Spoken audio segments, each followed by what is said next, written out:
1 Samuel Chapter 1. Elkanah and his wives.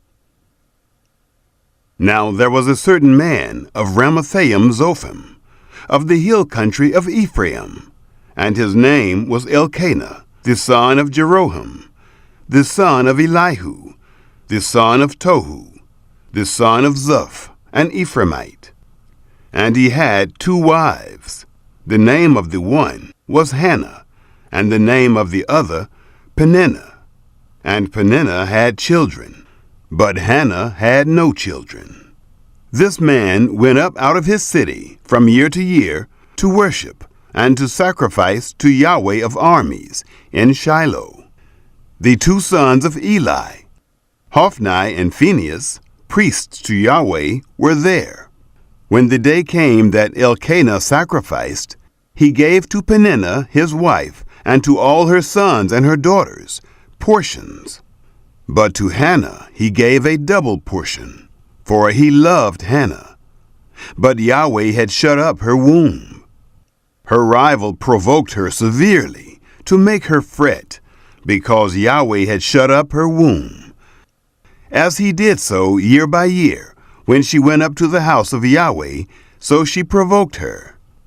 Therefore she wept and did not eat.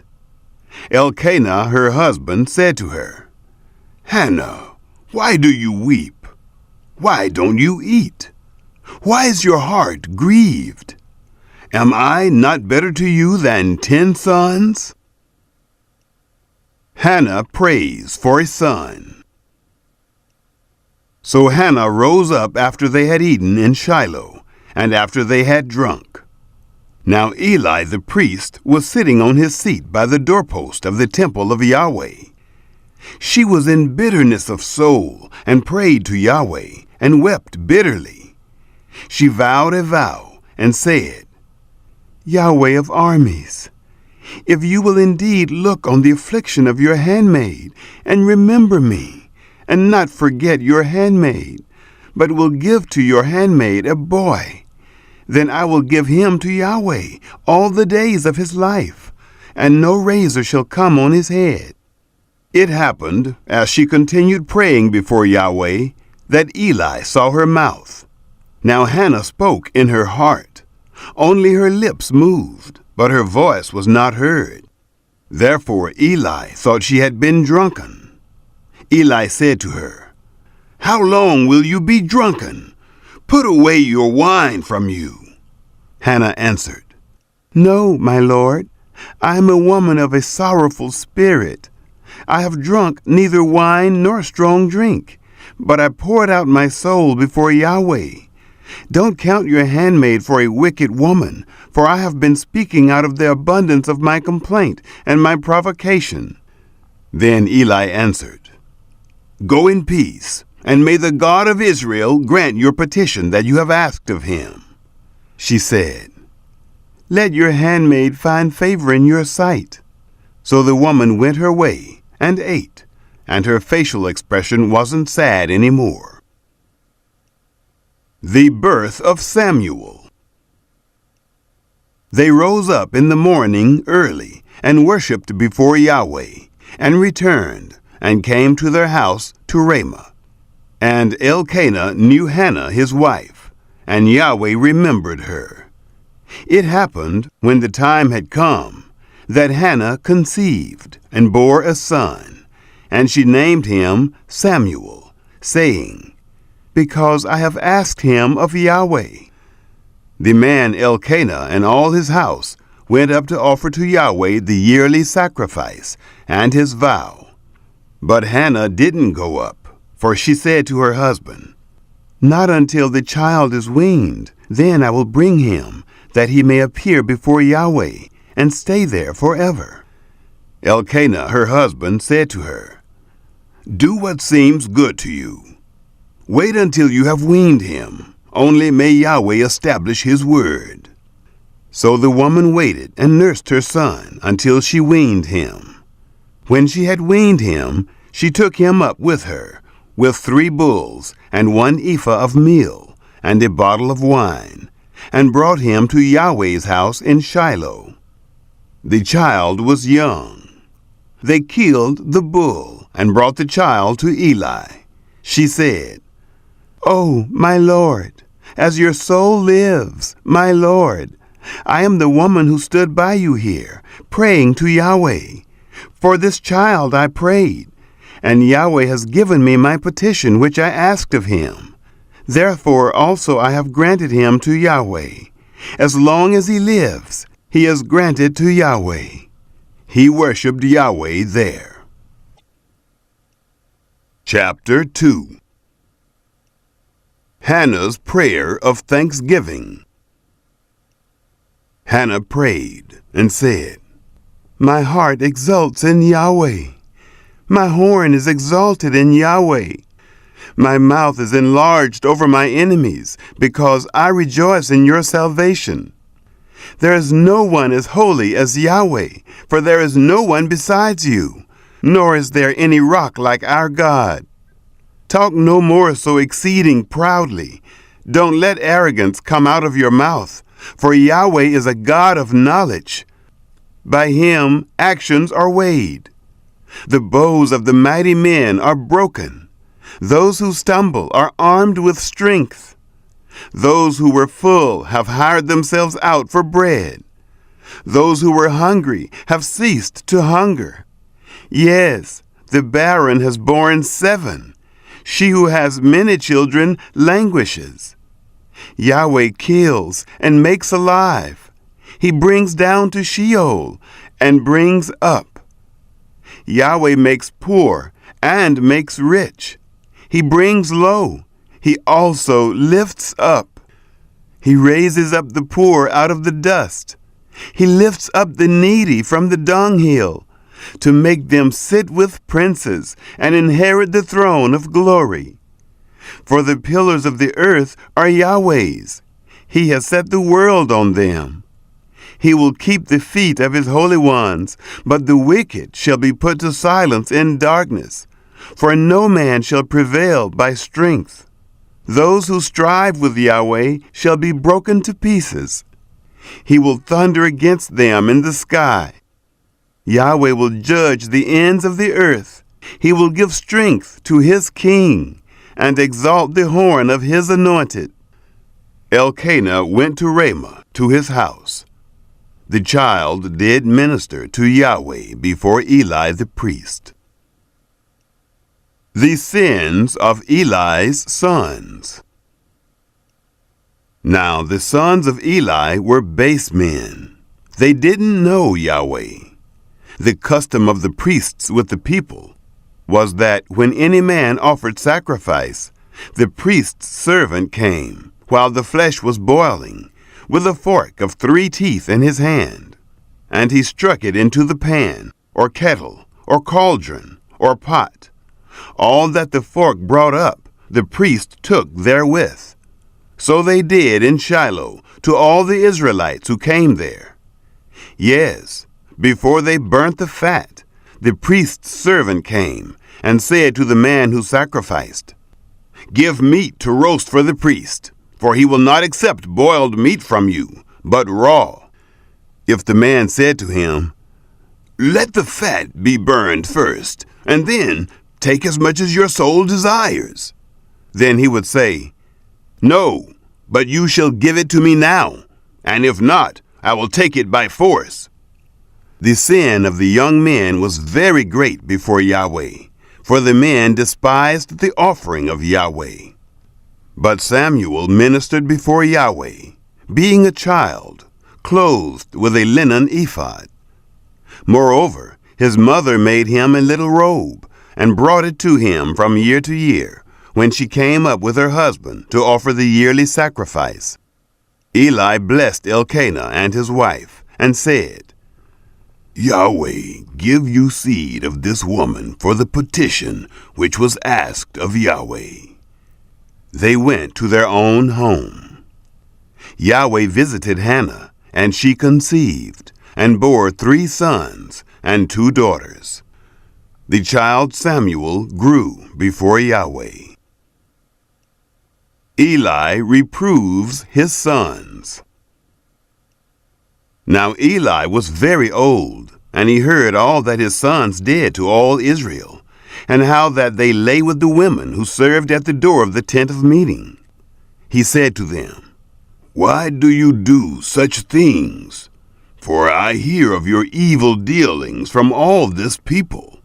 No, my sons, for it is no good report that I hear. You make Yahweh's people disobey. If one man sin against another, God shall judge him. But if a man sin against Yahweh, who shall entreat for him?" Notwithstanding, they didn't listen to the voice of their father, because Yahweh was minded to kill them. The child Samuel grew on, and increased in favor both with Yahweh and also with men.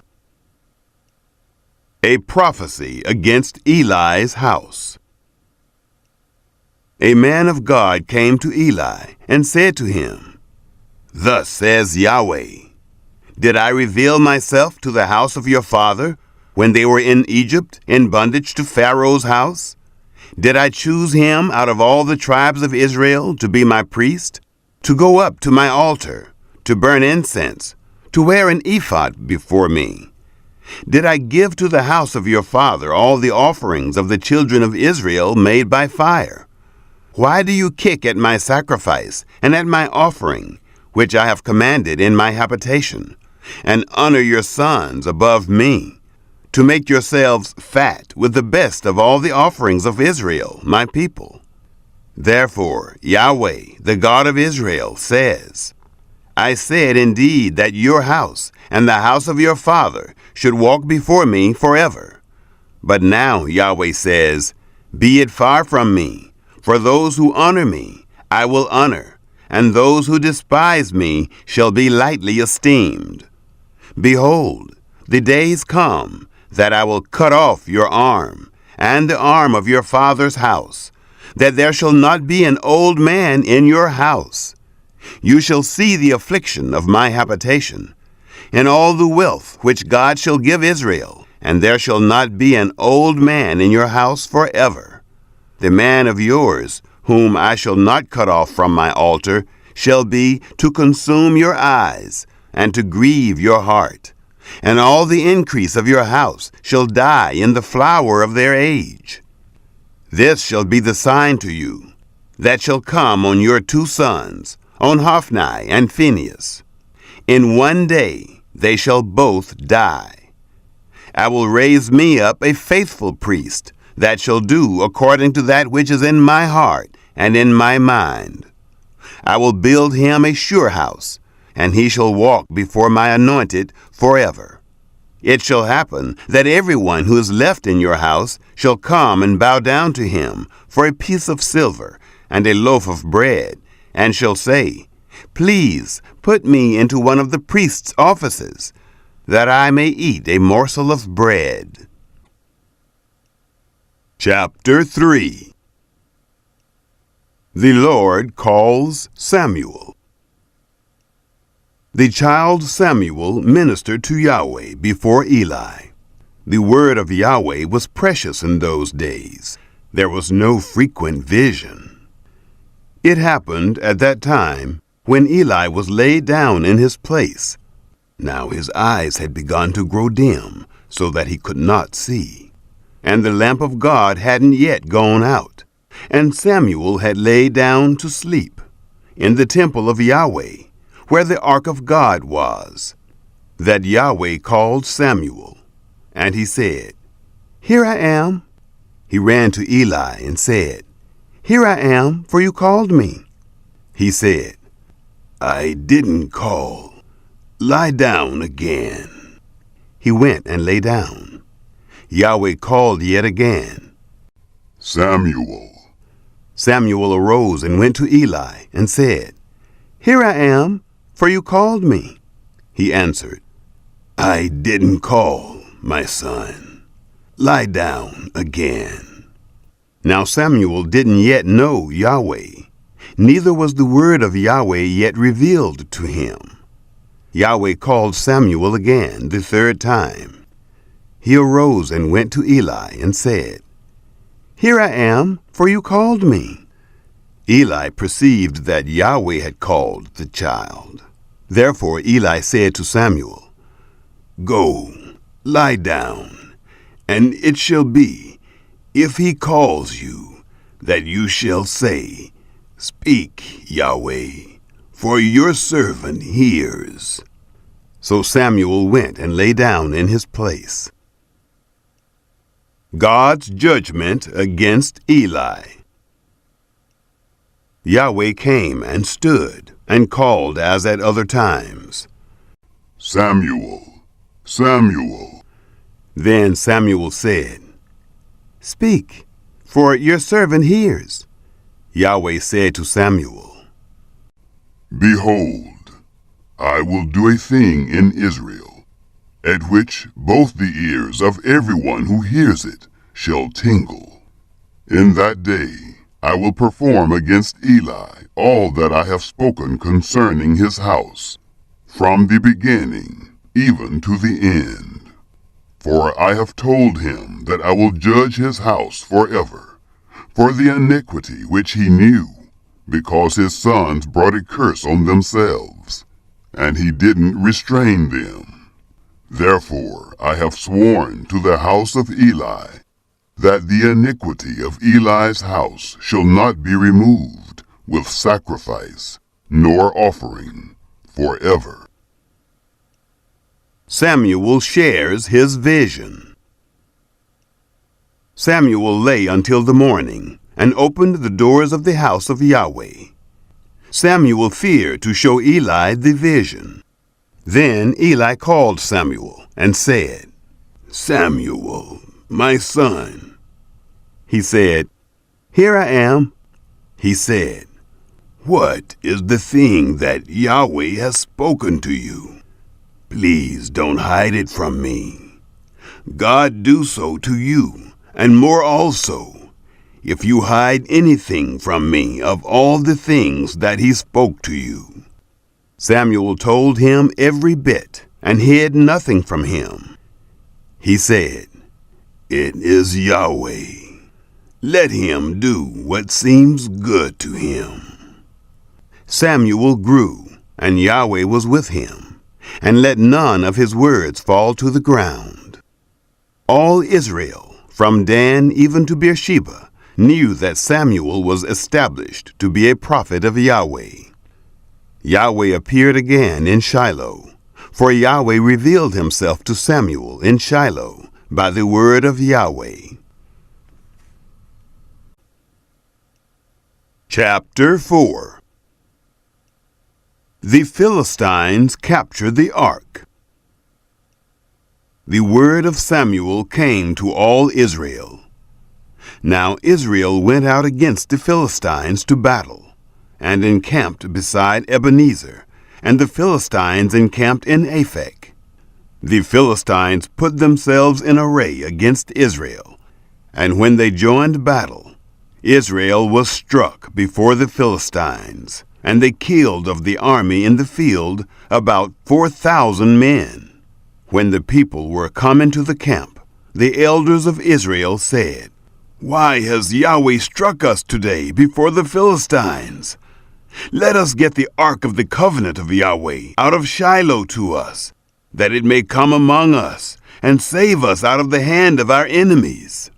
So the people sent to Shiloh, and they brought from there the ark of the covenant of Yahweh of armies, who sits above the cherubim, and the two sons of Eli, Hophni and Phinehas, were there with the ark of the covenant of God. When the ark of the covenant of Yahweh came into the camp, all Israel shouted with a great shout, so that the earth rang again. When the Philistines heard the noise of the shout, they said, "What does the noise of this great shout in the camp of the Hebrews mean?" They understood that the ark of Yahweh had come into the camp. The Philistines were afraid, for they said, "God has come into the camp."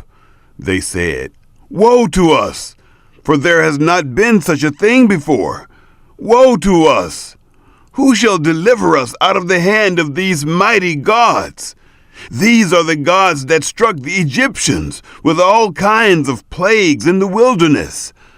Be strong and behave like men, O you Philistines, that you not be servants to the Hebrews, as they have been to you.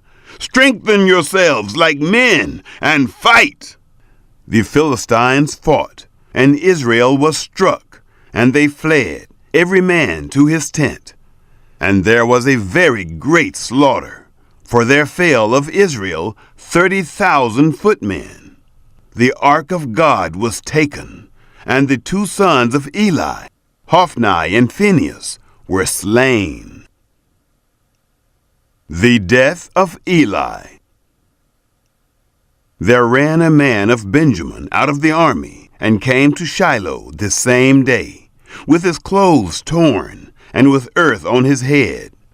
When he came, behold, Eli was sitting on his seat by the road, watching. For his heart trembled for the ark of God. When the man came into the city and told it, all the city cried out. When Eli heard the noise of the crying, he said, "What does the noise of this tumult mean?" The man hurried and came and told Eli. Now Eli was 98 years old, and his eyes were set, so that he could not see. The man said to Eli, "I am he who came out of the army, and I fled today out of the army."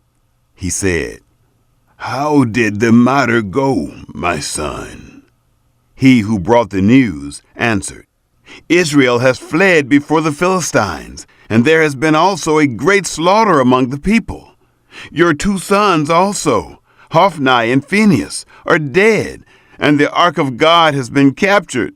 It happened, when he made mention of the ark of God, that Eli fell from off his seat, backward, by the side of the gate, and his neck broke, and he died.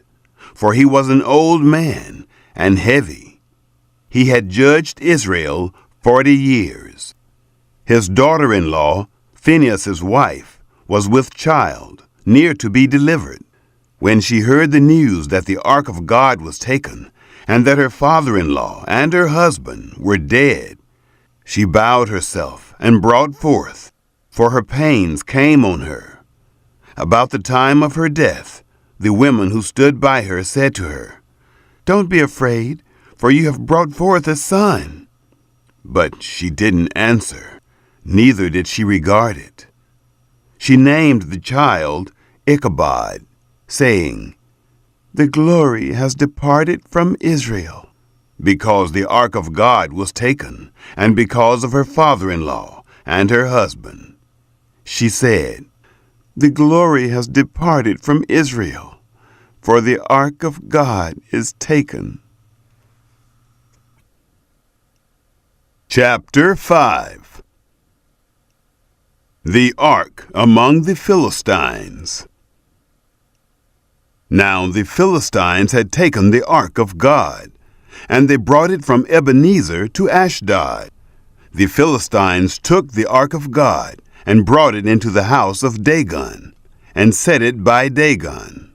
When they of Ashdod arose early on the next day, behold, Dagon was fallen on his face to the ground before the ark of Yahweh. They took Dagon and set him in his place again. When they arose early on the next day morning, behold, Dagon was fallen on his face to the ground before the ark of Yahweh. And the head of Dagon and both the palms of his hands lay cut off on the threshold. Only the stump of Dagon was left to him. Therefore, neither the priests of Dagon, nor any who come into Dagon's house, tread on the threshold of Dagon in Ashdod to this day. But the hand of Yahweh was heavy on them of Ashdod, and he destroyed them, and struck them with tumors, even Ashdod and its borders. When the men of Ashdod saw that it was so, they said, "The ark of the God of Israel shall not stay with us, for his hand is severe on us, and on Dagon our god. They sent, therefore, and gathered all the lords of the Philistines to them, and said, What shall we do with the ark of the God of Israel? They answered, Let the ark of the God of Israel be carried over to Gath. They carried the ark of the God of Israel there. It was so, that after they had carried it about, the hand of Yahweh was against the city with a very great confusion. And he struck the men of the city, both small and great, and tumors broke out on them. So they sent the ark of God to Ekron. It happened, as the ark of God came to Ekron, that the Ekronites cried out, saying, They have brought about the ark of the God of Israel to us, to kill us and our people. They sent, therefore, and gathered together all the lords of the Philistines, and they said, Send away the ark of the God of Israel, and let it go again to its own place, that it not kill us and our people. For there was a deadly confusion throughout all the city. The hand of God was very heavy there. The men who didn't die were struck with the tumors, and the cry of the city went up to heaven. Chapter 6. The ark returned to Israel. The ark of Yahweh was in the country of the Philistines 7 months. The Philistines called for the priests and the diviners, saying, What shall we do with the ark of Yahweh? Show us with which we shall send it to its place.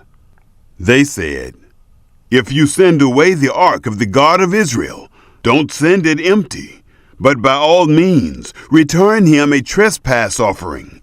Then you shall be healed, and it shall be known to you why his hand is not removed from you.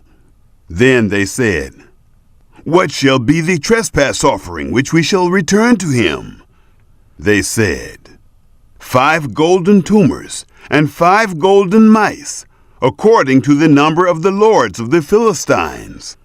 For one plague was on you all, and on your lords. Therefore you shall make images of your tumors, and images of your mice that mar the land. And you shall give glory to the God of Israel. Perhaps he will lighten his hand from off you, and from off your gods, and from off your land. Why then do you harden your hearts, as the Egyptians and Pharaoh hardened their hearts?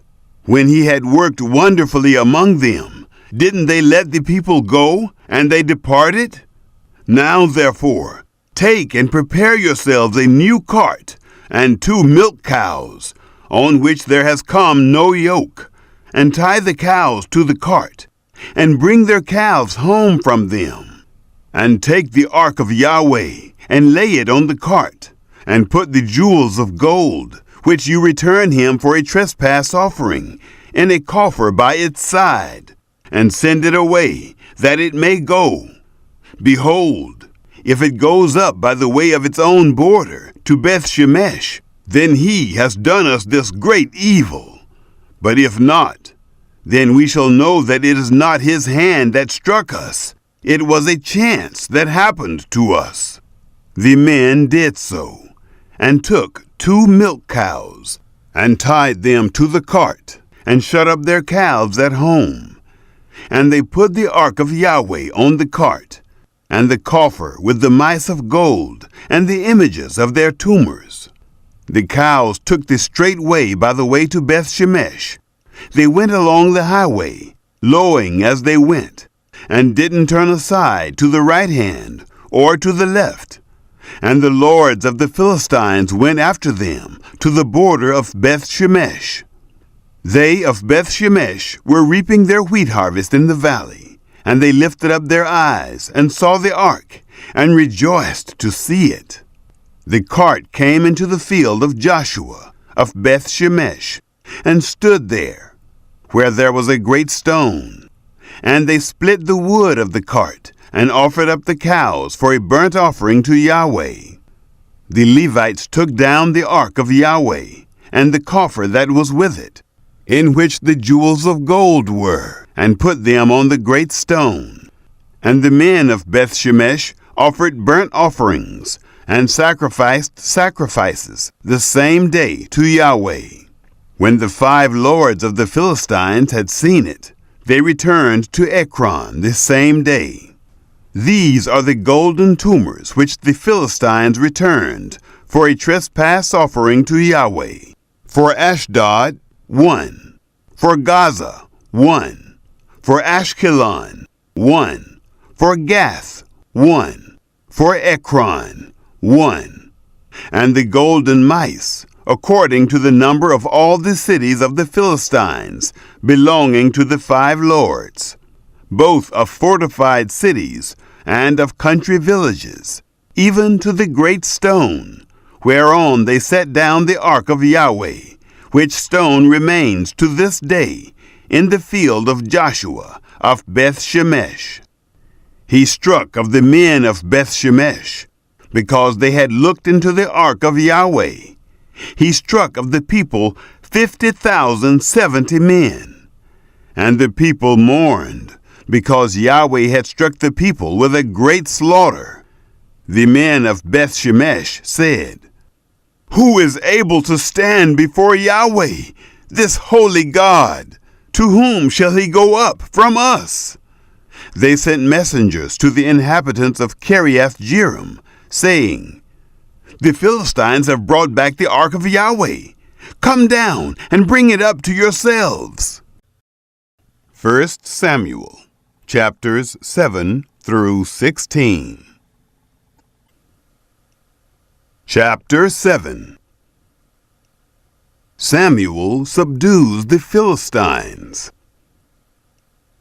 The men of Kiriath-jearim came, and fetched up the ark of Yahweh, and brought it into the house of Abinadab in the hill, and sanctified Eleazar his son to keep the ark of Yahweh. It happened, from the day that the ark stayed in Kiriath-jearim, that the time was long, for it was 20 years. And all the house of Israel lamented after Yahweh. Samuel spoke to all the house of Israel, saying, "If you do return to Yahweh with all your heart, then put away the foreign gods and the Ashtaroth from among you, and direct your hearts to Yahweh, and serve him only, and he will deliver you out of the hand of the Philistines." Then the children of Israel did put away the Baals and the Ashtaroth, and served Yahweh only. Samuel said, "Gather all Israel to Mizpah, and I will pray for you to Yahweh." They gathered together to Mizpah, and drew water, and poured it out before Yahweh, and fasted on that day, and said there, "We have sinned against Yahweh." Samuel judged the children of Israel in Mizpah. When the Philistines heard that the children of Israel were gathered together at Mizpah, the lords of the Philistines went up against Israel. When the children of Israel heard it, they were afraid of the Philistines. The children of Israel said to Samuel, "Don't cease to cry to Yahweh our God for us, that he will save us out of the hand of the Philistines." Samuel took a suckling lamb and offered it for a whole burnt offering to Yahweh. And Samuel cried to Yahweh for Israel, and Yahweh answered him. As Samuel was offering up the burnt offering, the Philistines drew near to battle against Israel.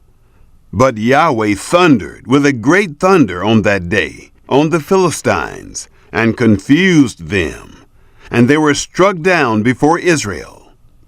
The men of Israel went out of Mizpah and pursued the Philistines, and struck them, until they came under Bethkar. Then Samuel took a stone, and set it between Mizpah and Shin, and called its name Ebenezer, saying, "Yahweh helped us until now." So the Philistines were subdued, and they came no more within the border of Israel. The hand of Yahweh was against the Philistines all the days of Samuel. The cities which the Philistines had taken from Israel were restored to Israel, from Ekron even to Gath, and its border did Israel deliver out of the hand of the Philistines. There was peace between Israel and the Amorites. Samuel judges Israel. Samuel judged Israel all the days of his life. He went from year to year in circuit to Bethel and Gilgal and Mizpah, and he judged Israel in all those places. His return was to Ramah, for there was his house, and there he judged Israel, and he built there an altar to Yahweh. Chapter 8. Israel demands a king. It happened, when Samuel was old, that he made his sons judges over Israel. Now the name of his firstborn was Joel, and the name of his second Abijah. They were judges in Beersheba. His sons didn't walk in his ways, but turned aside after lucre, and took bribes, and perverted justice. Then all the elders of Israel gathered themselves together, and came to Samuel to Ramah, and they said to him, Behold, you are old, and your sons don't walk in your ways. Now make us a king to judge us, like all the nations. But the thing displeased Samuel, when they said, Give us a king to judge us. Samuel prayed to Yahweh. Yahweh said to Samuel, Listen to the voice of the people in all that they tell you, for they have not rejected you, but they have rejected me, that I should not be king over them, according to all the works which they have done, since the day that I brought them up out of Egypt, even to this day, in that they have forsaken me, and served other gods. So do they also to you. Now therefore, listen to their voice. However, you shall protest solemnly to them, and shall show them the way of the king who shall reign over them. Samuel's warning about kings. Samuel told all the words of Yahweh to the people who asked of him a king. He said, This will be the way of the king who shall reign over you. He will take your sons and appoint them to him for his chariots and to be his horsemen, and they shall run before his chariots. And he will appoint them to him for captains of thousands and captains of 50s, and he will set some to plow his ground, and to reap his harvest, and to make his instruments of war, and the instruments of his chariots. He will take your daughters to be perfumers, and to be cooks, and to be bakers. He will take your fields, and your vineyards, and your olive groves, even the best of them, and give them to his servants. He will take the 10th of your seed, and of your vineyards, and give to his officers, and to his servants. He will take your male servants, and your female servants, and your best young men, and your donkeys, and put them to his work. He will take the 10th of your flocks, and you shall be his servants. You shall cry out in that day because of your king, whom you shall have chosen you, and Yahweh will not answer you in that day. God grants the request. But the people refused to listen to the voice of Samuel, and they said, No, but we will have a king over us, that we also may be like all the nations, and that our king may judge us, and go out before us, and fight our battles." Samuel heard all the words of the people, and he rehearsed them in the ears of Yahweh. Yahweh said to Samuel, "Listen to their voice, and make them a king." Samuel said to the men of Israel, "Every man go to his city." Chapter 9. Saul chosen as king. Now there was a man of Benjamin, whose name was Kish, the son of Abiel, the son of Zeror, the son of Bechorath, the son of Aphiah, the son of a Benjamite, a mighty man of valor. He had a son whose name was Saul, an impressive young man, and there was not among the children of Israel a better person than he. From his shoulders and upward he was higher than any of the people. The donkeys of Kish, Saul's father, were lost. Kish said to Saul, his son, "Take now one of the servants with you, and arise, go seek the donkeys." He passed through the hill country of Ephraim, and passed through the land of Shalisha, but they didn't find them. Then they passed through the land of Shaalim, and there they weren't there. And he passed through the land of the Benjamites, but they didn't find them. When they had come to the land of Zuph, Saul said to his servant who was with him, "Come, and let us return, lest my father stop caring about the donkeys and be anxious for us." He said to him, "See now, there is in this city a man of God, and he is a man who is held in honor.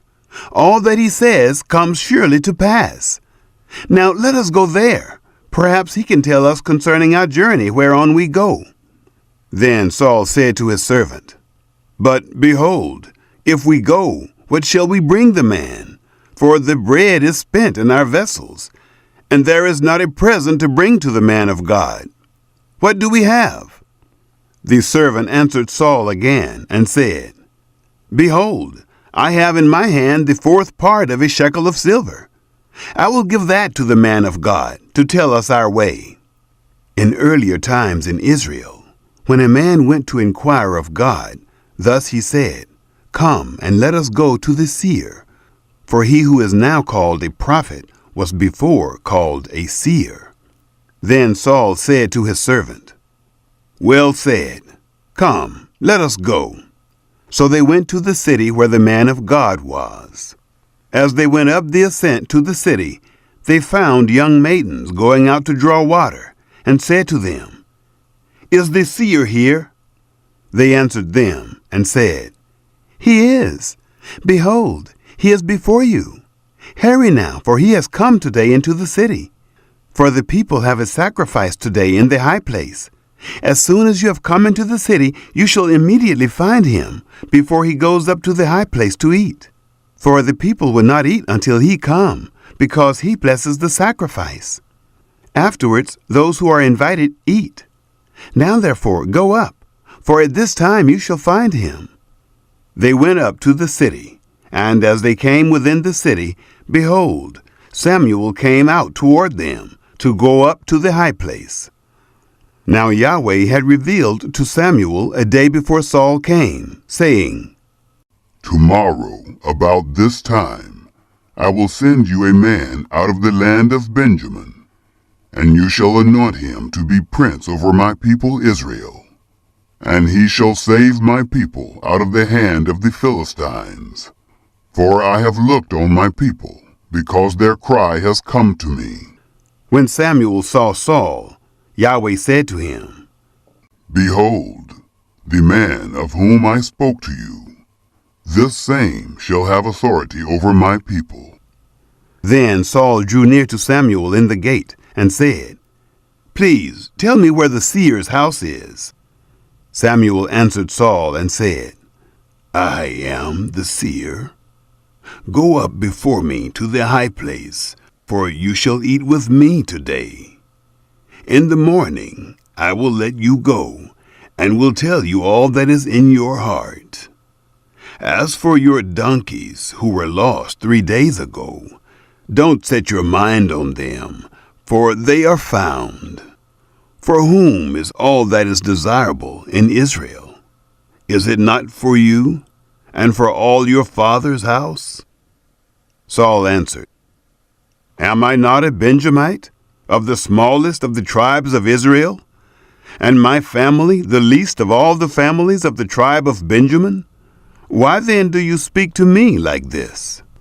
Samuel took Saul and his servant, and brought them into the guest room, and made them sit in the best place among those who were invited, who were about 30 persons. Samuel said to the cook, Bring the portion which I gave you, of which I said to you, Set it aside. The cook took up the thigh, and that which was on it, and set it before Saul. Samuel said, Behold, that which has been reserved. Set it before yourself, and eat, because for the appointed time has it been kept for you. For I said, I have invited the people. So Saul ate with Samuel that day. When they had come down from the high place into the city, he talked with Saul on the housetop. They arose early, and it happened about the spring of the day, that Samuel called to Saul on the housetop, saying, Get up, that I may send you away. Saul arose, and they went out both of them, he and Samuel, abroad. As they were going down at the end of the city, Samuel said to Saul, Tell the servant, pass on before us. And he passed on. But stand still first, that I may cause you to hear the word of God. Chapter 10. Samuel anoints Saul. Then Samuel took the vial of oil, and poured it on his head, and kissed him, and said, Isn't it that Yahweh has anointed you to be prince over his inheritance? When you have departed from me today, then you shall find 2 men by Rachel's tomb, in the border of Benjamin, at Zelzah, and they will tell you, The donkeys which you went to seek have been found, and behold, your father has stopped caring about the donkeys, and is anxious for you, saying, What shall I do for my son? Then you shall go on forward from there, and you shall come to the oak of Tabor, and 3 men shall meet you there, going up to God to Bethel, one carrying 3 young goats, and another carrying 3 loaves of bread, and another carrying a bottle of wine. And they will greet you, and give you 2 loaves of bread, which you shall receive of their hand.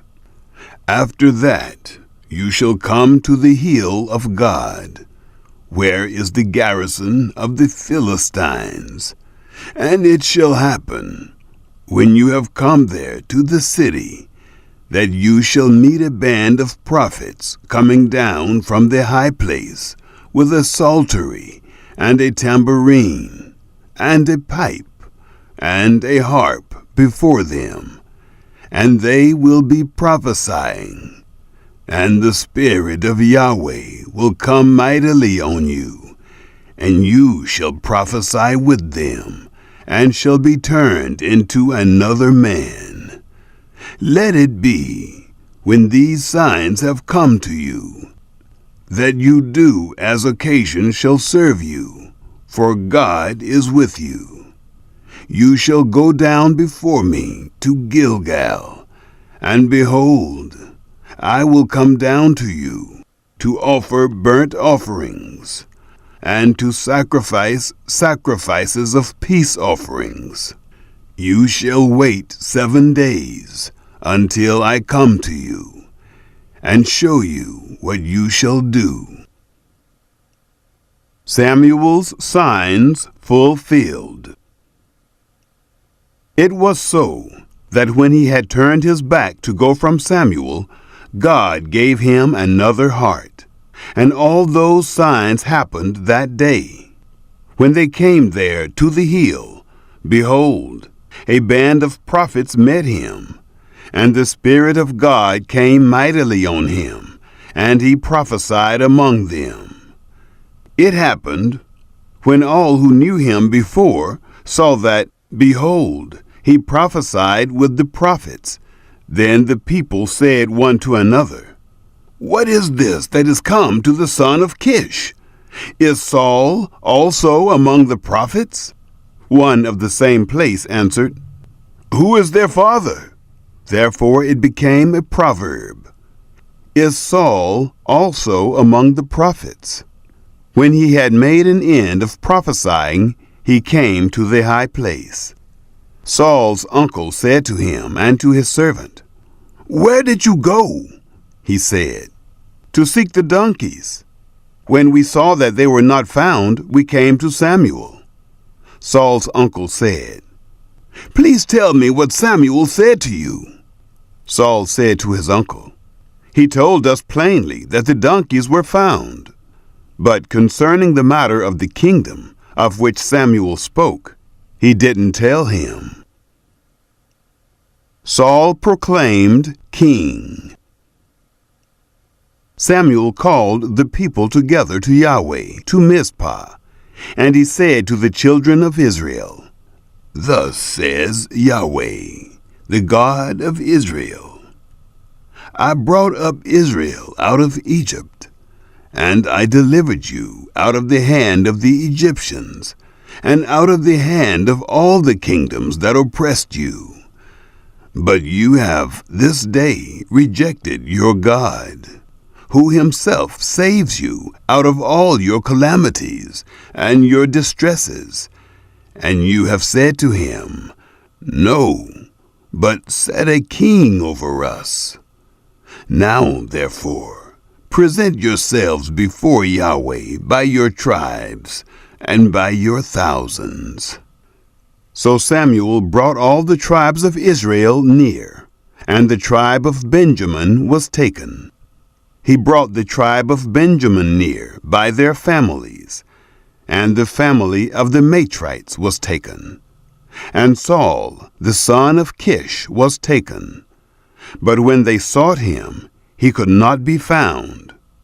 Therefore they asked of Yahweh further, Is there yet a man to come here? Yahweh answered, Behold, he has hidden himself among the baggage. They ran and fetched him there, and when he stood among the people, he was higher than any of the people from his shoulders and upward. Samuel said to all the people, You see him whom Yahweh has chosen, that there is none like him among all the people? All the people shouted and said, Long live the king! Then Samuel told the people the regulations of the kingdom, and wrote it in a book, and laid it up before Yahweh. Samuel sent all the people away, every man to his house. Saul also went to his house, to Gibeah, and there went with him the army, whose hearts God had touched. But certain worthless fellows said, How shall this man save us? They despised him, and brought him no present, but he held his peace. Chapter 11. Saul defeats the Ammonites. Then Nahash the Ammonite came up, and encamped against Jabesh-Gilead. And all the men of Jabesh said to Nahash, Make a covenant with us, and we will serve you.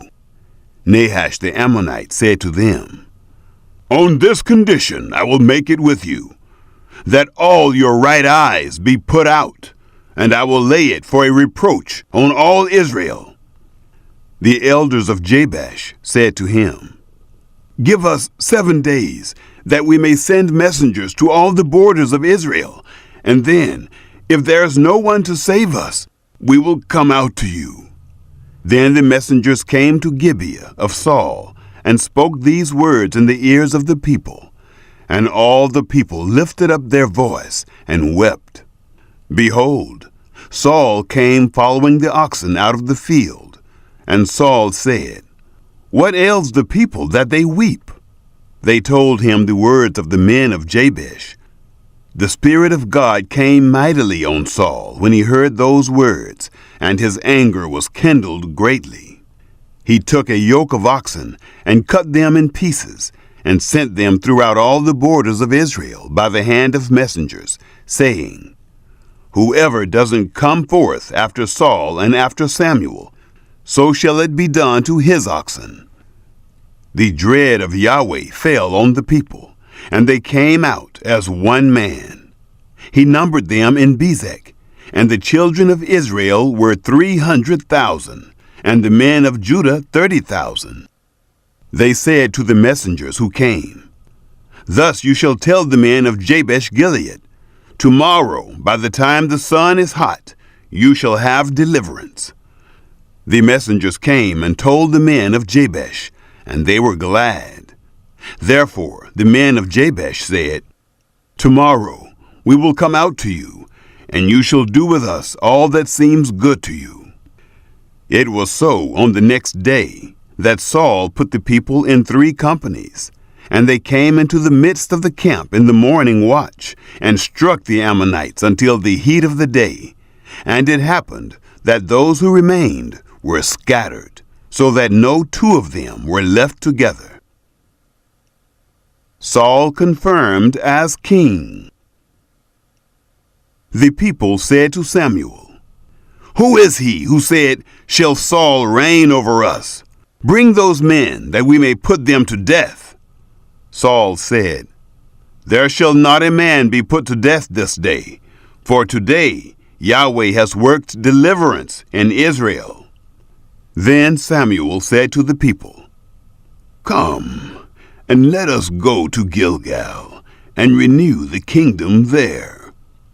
All the people went to Gilgal, and there they made Saul king before Yahweh in Gilgal.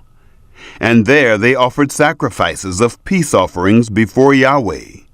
And there Saul and all the men of Israel rejoiced greatly. Chapter 12. Samuel's farewell address. Samuel said to all Israel, "Behold, I have listened to your voice in all that you said to me, and have made a king over you. Now, behold, the king walks before you, and I am old and gray-headed.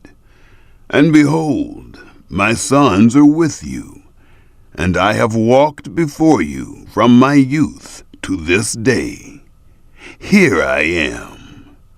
Witness against me before Yahweh and before his anointed. Whose ox have I taken? Whose donkey have I taken? Whom have I defrauded? Whom have I oppressed? Of whose hand have I taken a ransom to blind my eyes therewith? I will restore it to you." They said, "You have not defrauded us, nor oppressed us, neither have you taken anything of any man's hand."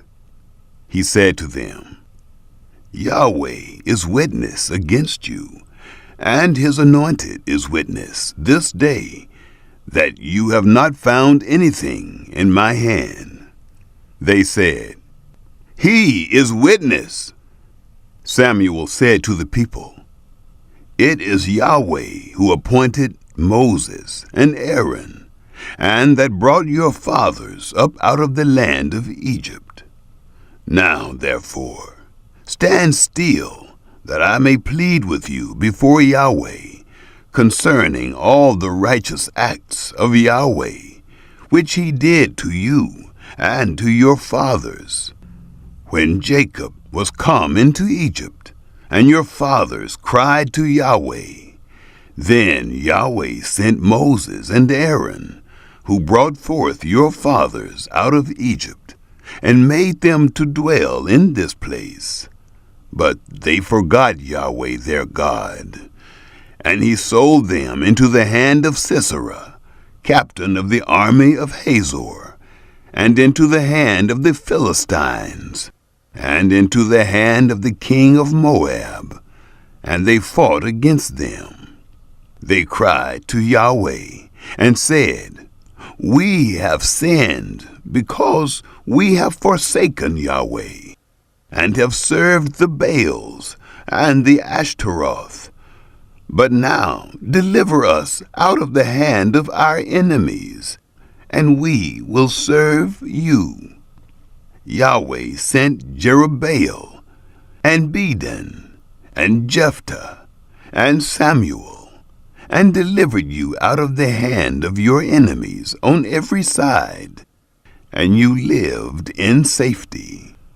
When you saw that Nahash, the king of the children of Ammon, came against you, you said to me, No, but a king shall reign over us, when Yahweh your God was your king. See the king whom you have chosen, and whom you have asked for. And behold, Yahweh has set a king over you.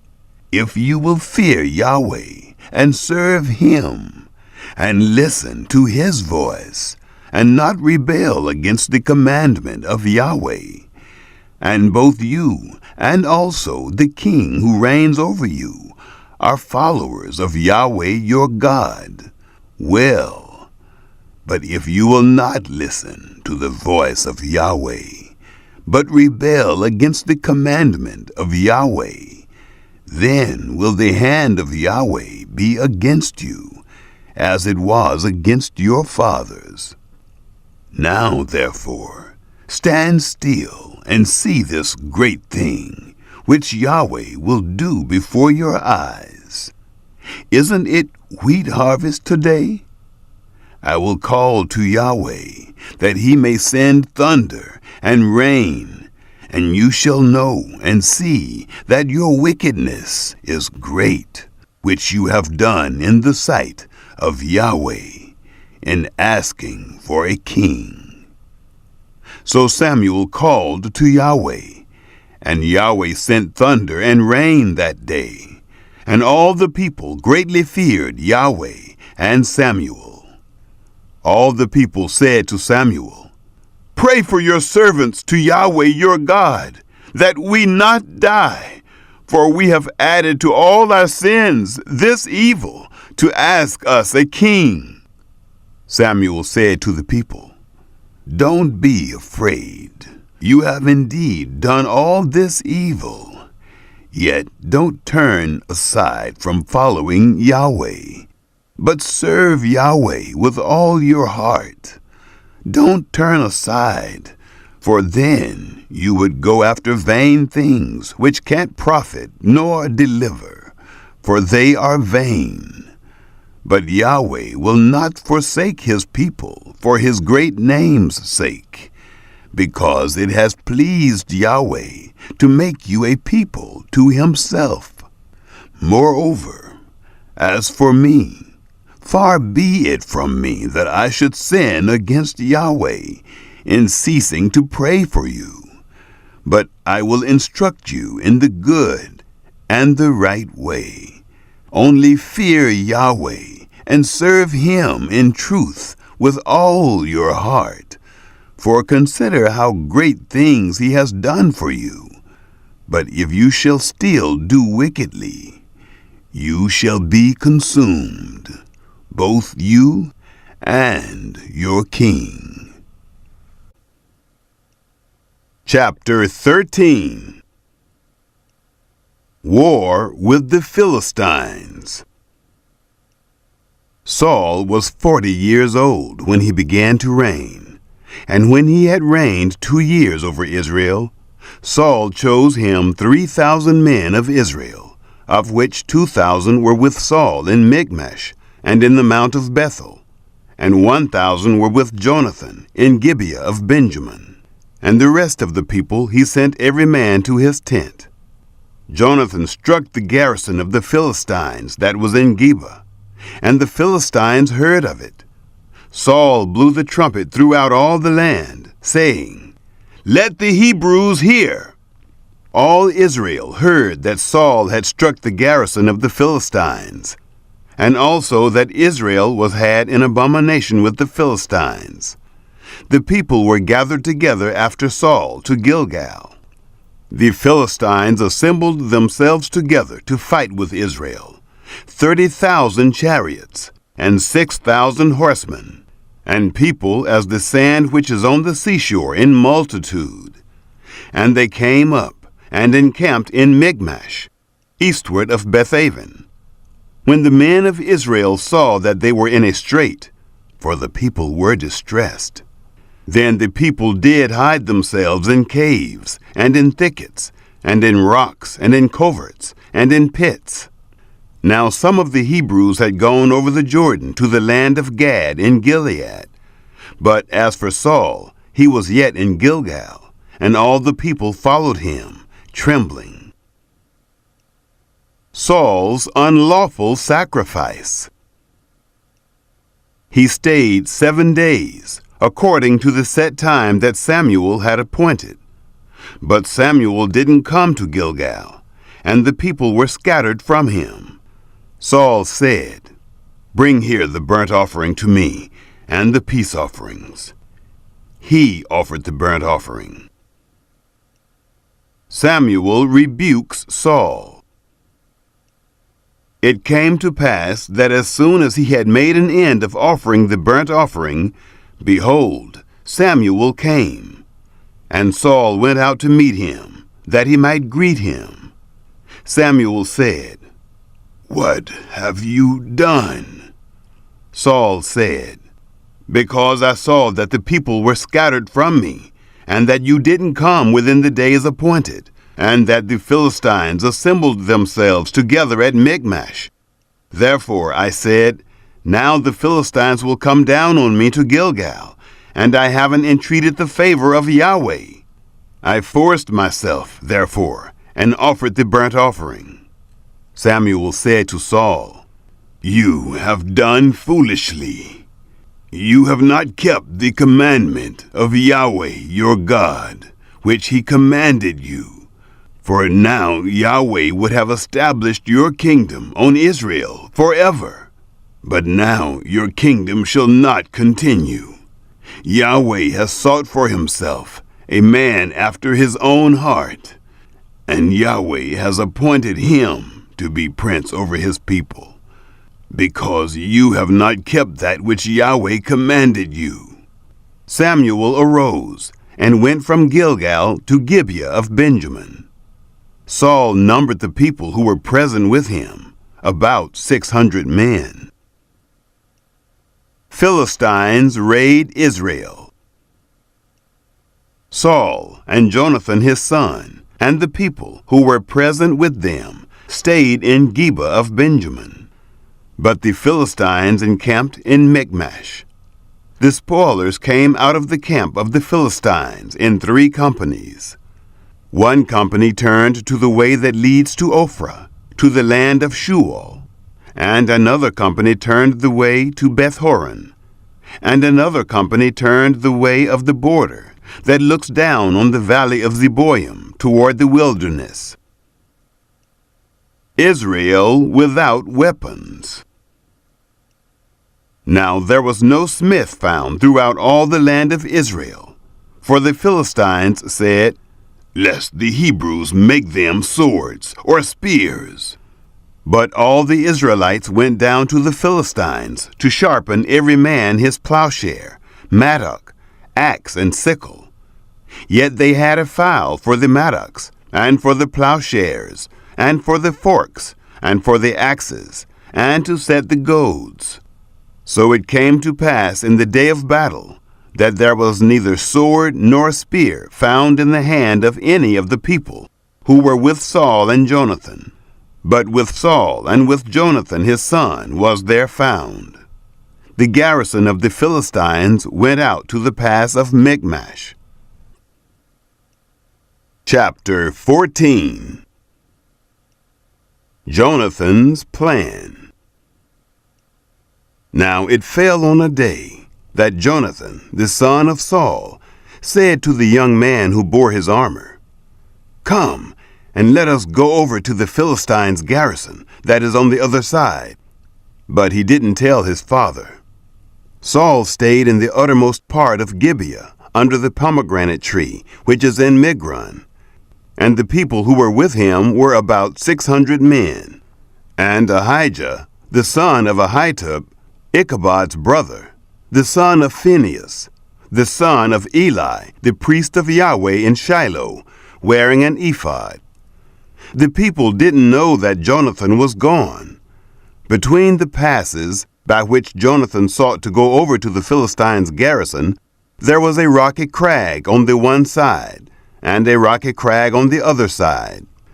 And the name of the one was Bozez, and the name of the other Seneh.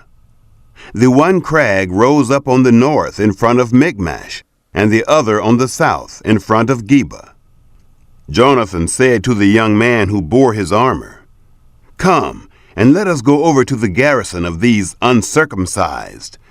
It may be that Yahweh will work for us, for there is no restraint on Yahweh to save by many or by few." His armor-bearer said to him, "Do all that is in your heart. Turn, and behold, I am with you according to your heart." Then Jonathan said, "Behold, we will pass over to the men, and we will reveal ourselves to them. If they say thus to us, 'Wait until we come to you,' then we will stand still in our place, and will not go up to them. But if they say this, 'Come up to us,' then we will go up, for Yahweh has delivered them into our hand. This shall be the sign to us." Both of them revealed themselves to the garrison of the Philistines. And the Philistines said, "Behold, the Hebrews are coming out of the holes where they had hidden themselves." The men of the garrison answered Jonathan and his armor-bearer, and said, "Come up to us, and we will show you something." Jonathan said to his armor-bearer, "Come up after me, for Yahweh has delivered them into the hand of Israel." Jonathan climbed up on his hands and on his feet, and his armor-bearer after him. And they fell before Jonathan, and his armor-bearer killed them after him. That first slaughter, which Jonathan and his armor-bearer made, was about 20 men, within, as it were, half a furrow's length in an acre of land. Israel defeats the Philistines. There was a trembling in the camp, in the field, and among all the people. The garrison and the spoilers, they also trembled, and the earth quaked, so there was an exceeding great trembling. The watchmen of Saul in Gibeah of Benjamin looked, and behold, the multitude melted away, and they went here and there. Then Saul said to the people who were with him, "Count now, and see who is missing from us." When they had counted, behold, Jonathan and his armor-bearer were not there. Saul said to Ahijah, "Bring the ark of God here." For the ark of God was there at that time with the children of Israel. It happened, while Saul talked to the priest, that the tumult that was in the camp of the Philistines went on and increased. And Saul said to the priest, "Withdraw your hand." Saul and all the people who were with him were gathered together and came to the battle, and behold, every man's sword was against his fellow, and there was a very great confusion. Now the Hebrews who were with the Philistines as before, and who went up with them into the camp from the country all around, even they also turned to be with the Israelites who were with Saul and Jonathan. Likewise all the men of Israel who had hidden themselves in the hill country of Ephraim, when they heard that the Philistines fled, even they also followed hard after them in the battle. So Yahweh saved Israel that day. And the battle passed over by Bethaven. Jonathan eats the honey. The men of Israel were distressed that day, for Saul had adjured the people, saying, "Cursed is the man who eats any food until it is evening, and I am avenged of my enemies." So none of the people tasted food.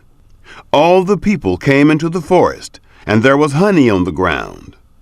When the people were come to the forest, behold, the honey dropped. But no man put his hand to his mouth, for the people feared the oath. But Jonathan didn't hear when his father commanded the people with the oath.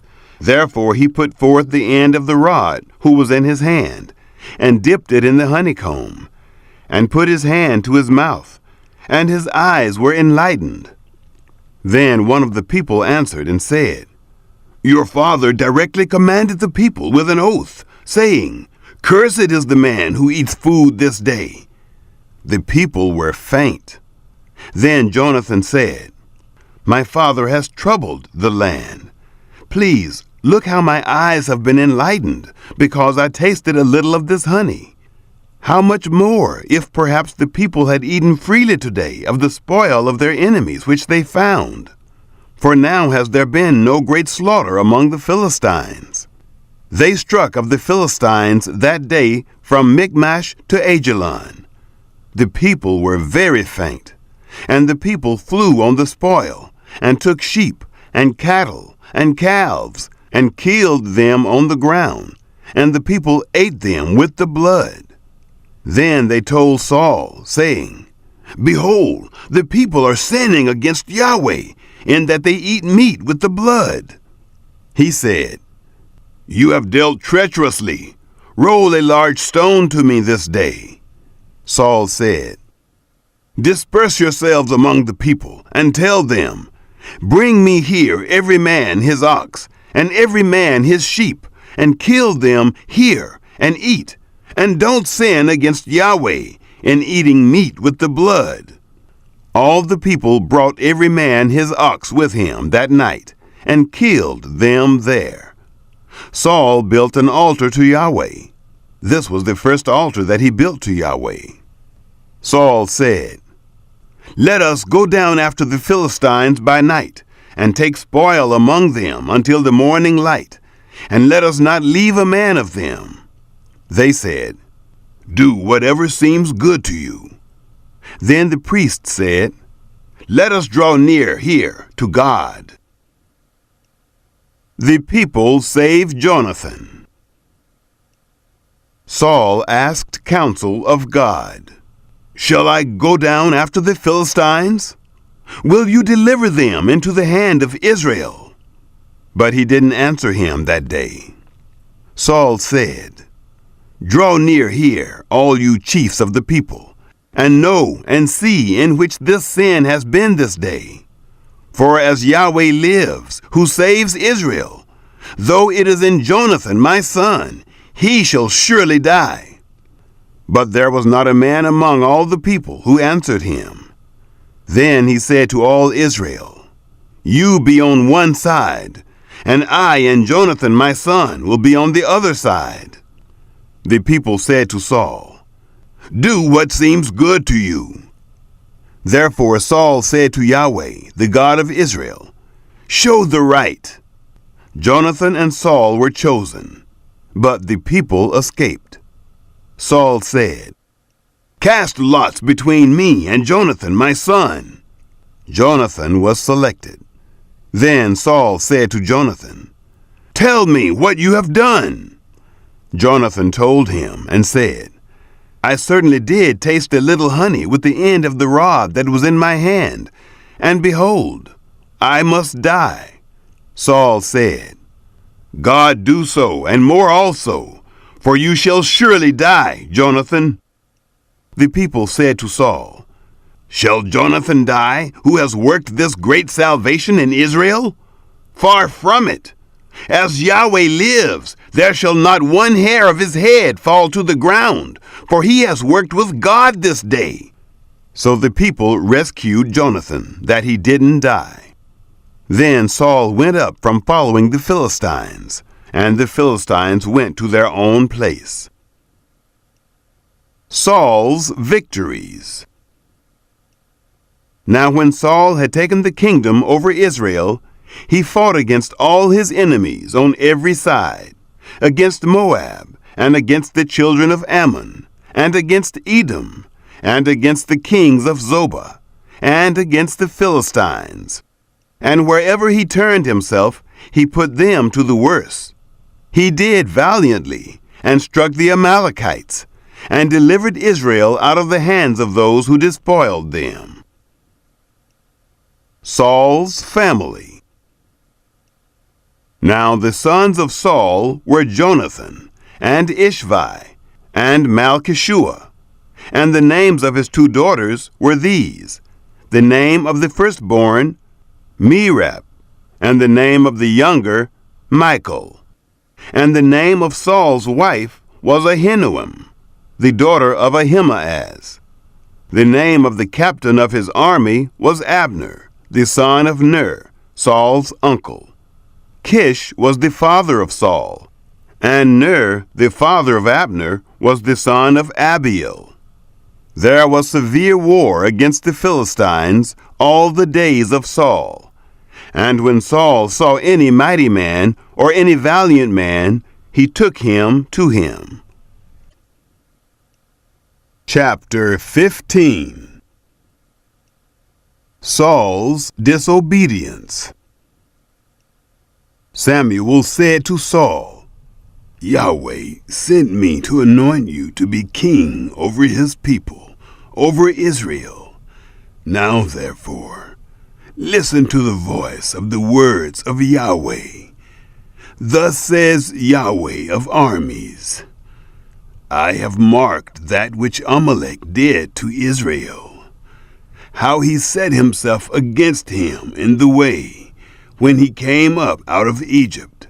Now go and strike Amalek, and utterly destroy all that they have, and don't spare them, but kill both man and woman, infant and nursing baby, ox and sheep, camel and donkey."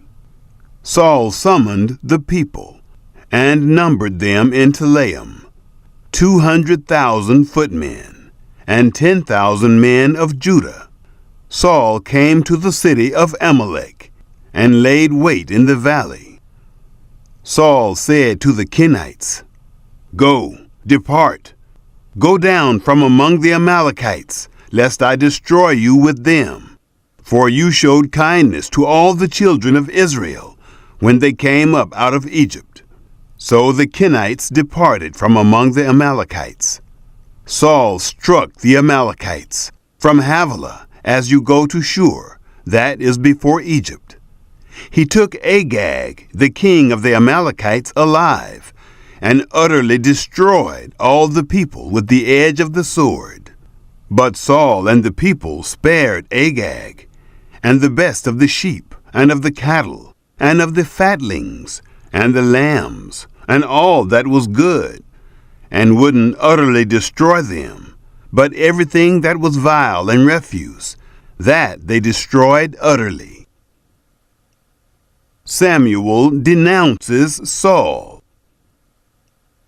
Then the word of Yahweh came to Samuel, saying, "It grieves me that I have set up Saul to be king, for he is turned back from following me, and has not performed my commandments." Samuel was angry, and he cried to Yahweh all night. Samuel rose early to meet Saul in the morning, and it was told Samuel, saying, "Saul came to Carmel, and behold, he set up a monument for himself, and turned and passed on, and went down to Gilgal." Samuel came to Saul, and Saul said to him, You are blessed by Yahweh. I have performed the commandment of Yahweh. Samuel said, Then what does this bleating of the sheep in my ears and the lowing of the cattle which I hear mean? Saul said, They have brought them from the Amalekites, for the people spared the best of the sheep and of the cattle to sacrifice to Yahweh your God. We have utterly destroyed the rest. Then Samuel said to Saul, Stay, and I will tell you what Yahweh has said to me last night. He said to him, Say on. Samuel said, Though you were little in your own sight, weren't you made the head of the tribes of Israel? Yahweh anointed you king over Israel, and Yahweh sent you on a journey and said, Go and utterly destroy the sinners, the Amalekites, and fight against them until they are consumed. Why then didn't you obey the voice of Yahweh, but took the spoils, and did that which was evil in the sight of Yahweh?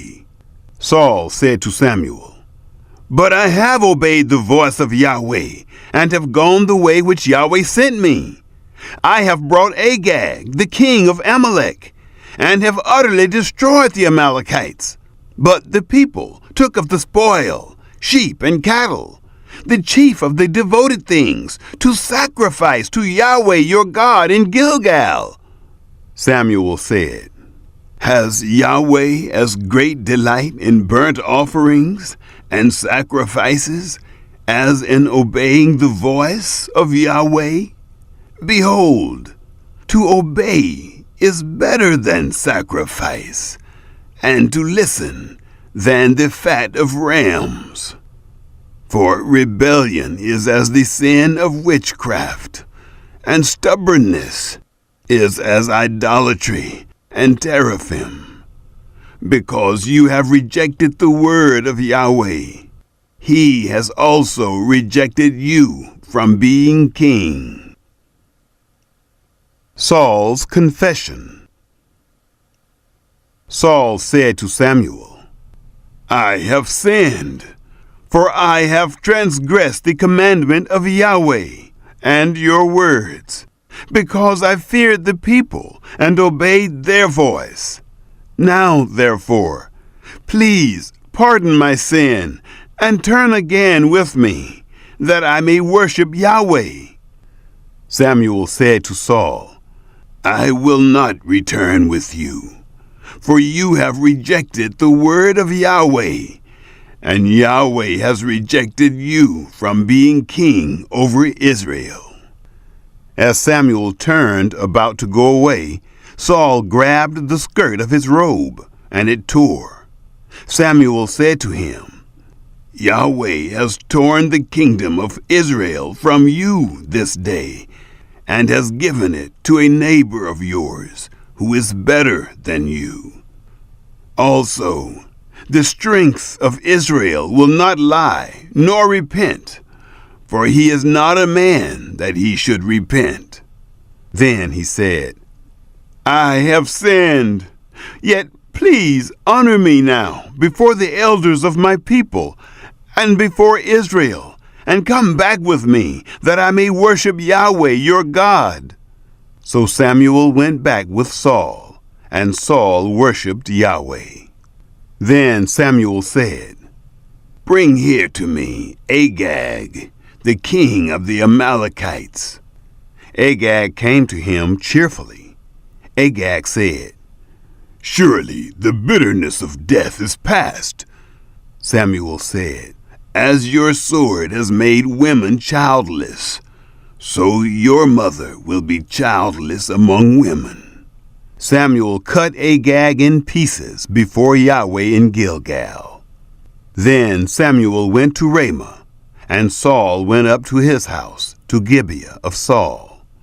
Samuel came no more to see Saul until the day of his death, for Samuel mourned for Saul, and Yahweh grieved that he had made Saul king over Israel.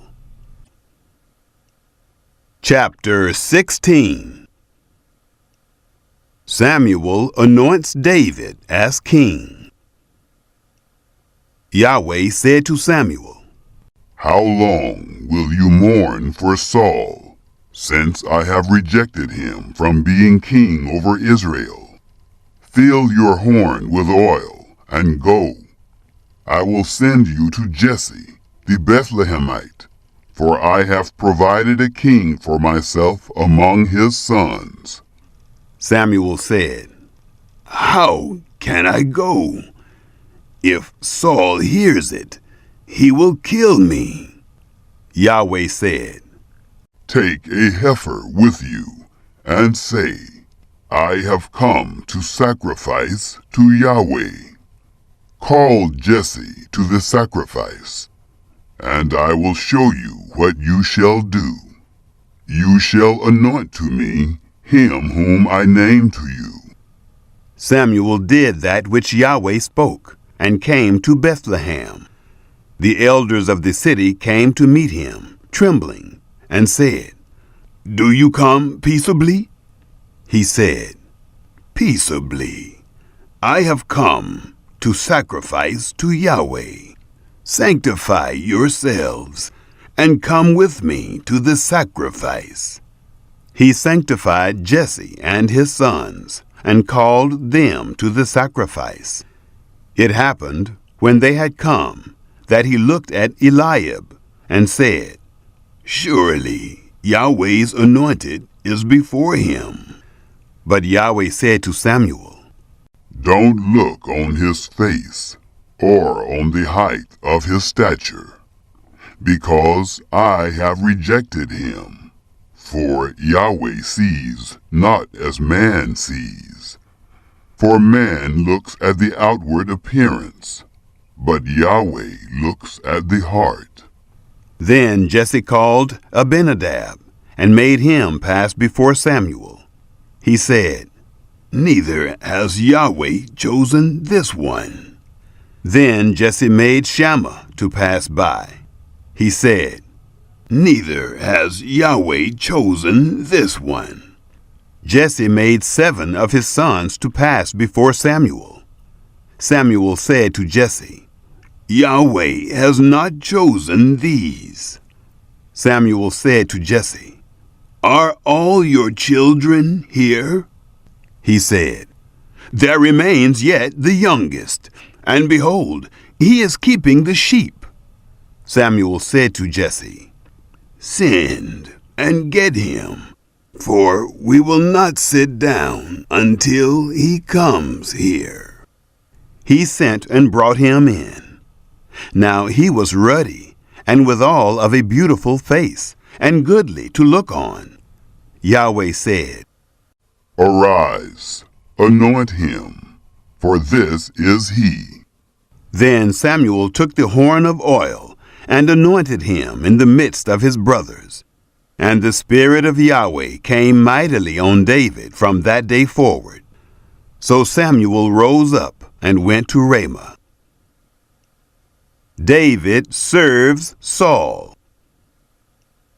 Now the Spirit of Yahweh departed from Saul, and an evil spirit from Yahweh troubled him. Saul's servants said to him, See now, an evil spirit from God troubles you. Let our Lord now command your servants who are before you to seek out a man who is a skillful player on the harp. It shall happen, when the evil spirit from God is on you, that he shall play with his hand, and you shall be well.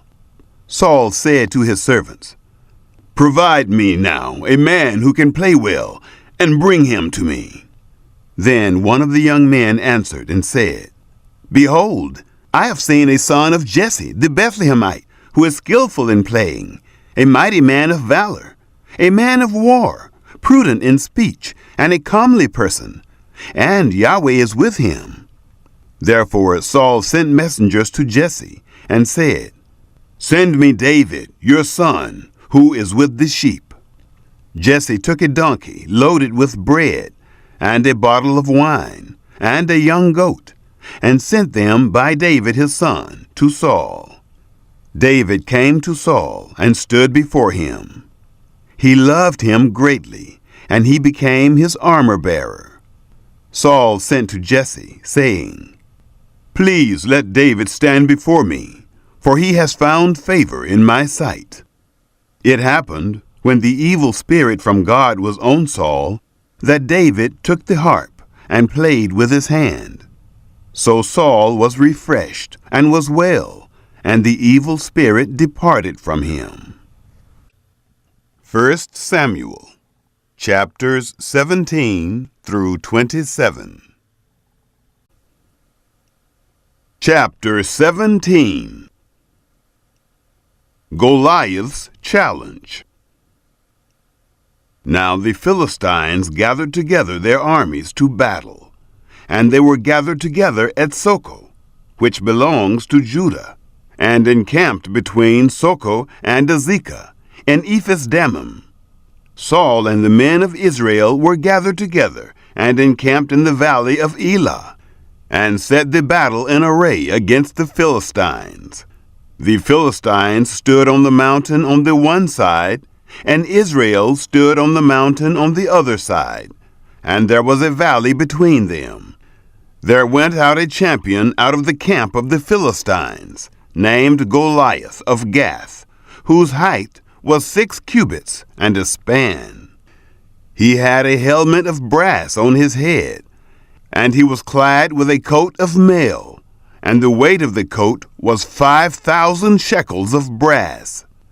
He had brass shin armor on his legs, and a javelin of brass between his shoulders.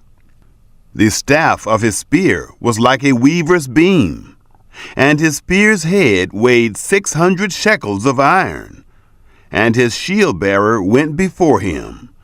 He stood and cried to the armies of Israel, and said to them, "Why have you come out to set your battle in array? Am I not a Philistine, and you servants to Saul? Choose a man for yourselves, and let him come down to me. If he be able to fight with me and kill me, then will we be your servants. But if I prevail against him and kill him, then you will be our servants and serve us." The Philistine said, "I defy the armies of Israel this day. Give me a man that we may fight together." When Saul and all Israel heard those words of the Philistine, they were dismayed and greatly afraid. Jesse sends David. Now David was the son of that Ephrathite of Bethlehem, Judah, whose name was Jesse, and he had 8 sons. And the man was an old man in the days of Saul, stricken in years among men. The 3 eldest sons of Jesse had gone after Saul to the battle. And the names of his 3 sons who went to the battle were Eliab, the firstborn, and next to him Abinadab, and the third Shammah. David was the youngest, and the 3 eldest followed Saul.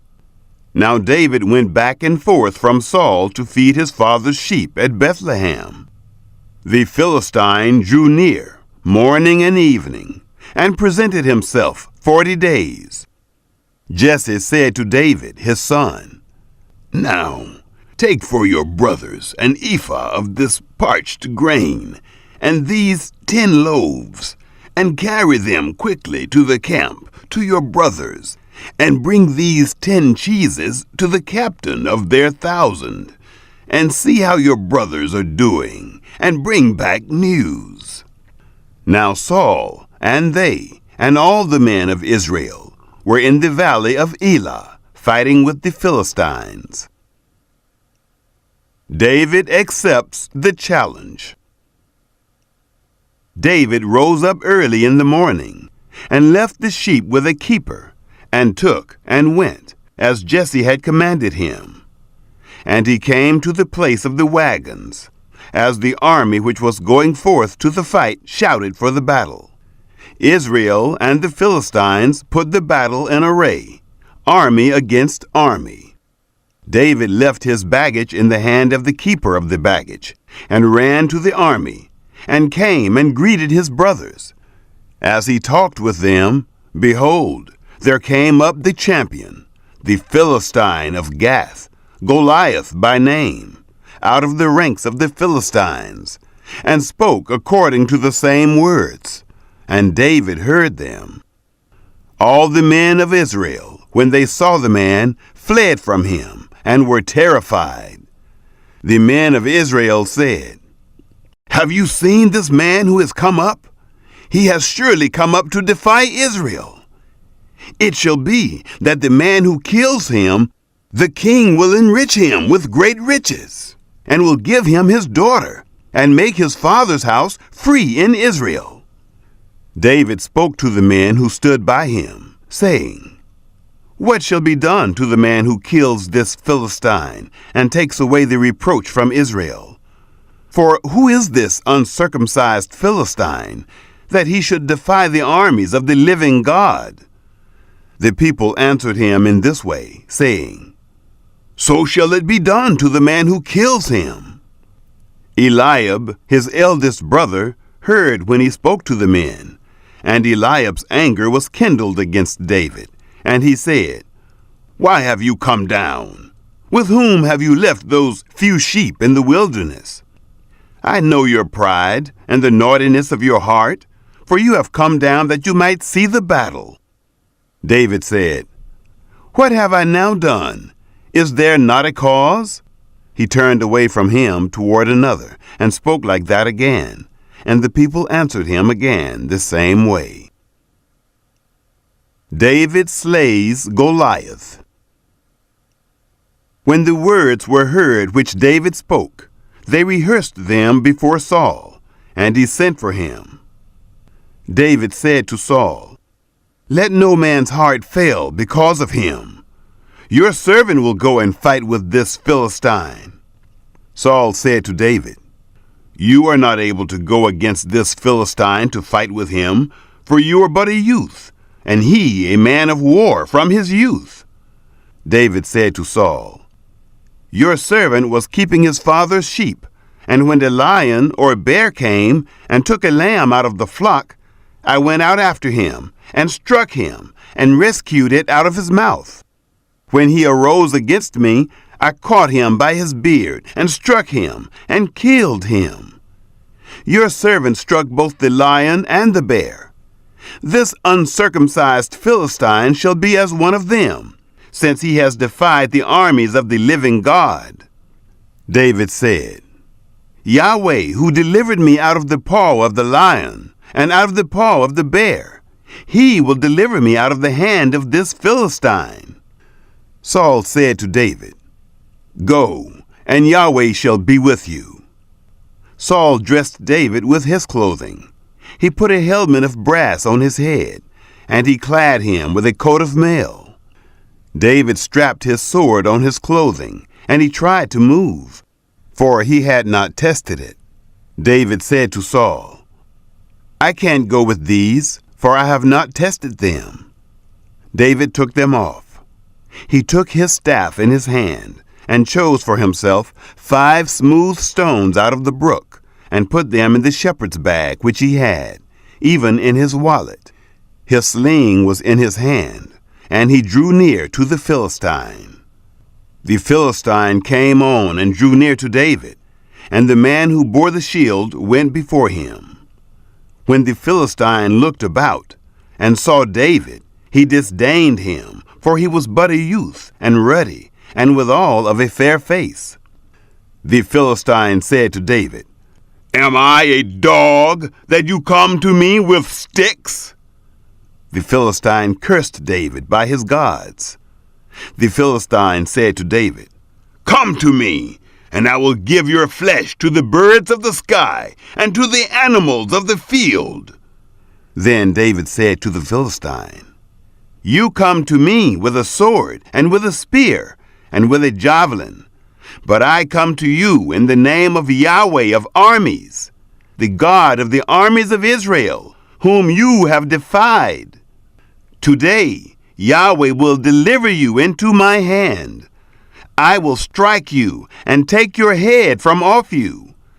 I will give the dead bodies of the army of the Philistines this day to the birds of the sky and to the wild animals of the earth, that all the earth may know that there is a God in Israel, and that all this assembly may know that Yahweh doesn't save with sword and spear, for the battle is Yahweh's, and he will give you into our hand. It happened, when the Philistine arose and came and drew near to meet David, that David hurried and ran toward the army to meet the Philistine. David put his hand in his bag, took a stone, and slung it, and struck the Philistine in his forehead. And the stone sank into his forehead, and he fell on his face to the earth. So David prevailed over the Philistine with a sling and a stone, and struck the Philistine, and killed him. But there was no sword in the hand of David. Then David ran and stood over the Philistine, and took his sword, and drew it out of its sheath, and killed him, and cut off his head therewith. When the Philistines saw that their champion was dead, they fled. The men of Israel and of Judah arose, and shouted, and pursued the Philistines, until you come to Gai, and to the gates of Ekron. The wounded of the Philistines fell down by the way to Shearaim, even to Gath, and to Ekron. The children of Israel returned from chasing after the Philistines, and they plundered their camp. David took the head of the Philistine and brought it to Jerusalem, but he put his armor in his tent. Saul notices David. When Saul saw David go forth against the Philistine, he said to Abner, the captain of the army, "Abner, whose son is this youth?" Abner said, "As your soul lives, O king, I can't tell." The king said, "Inquire whose son the young man is."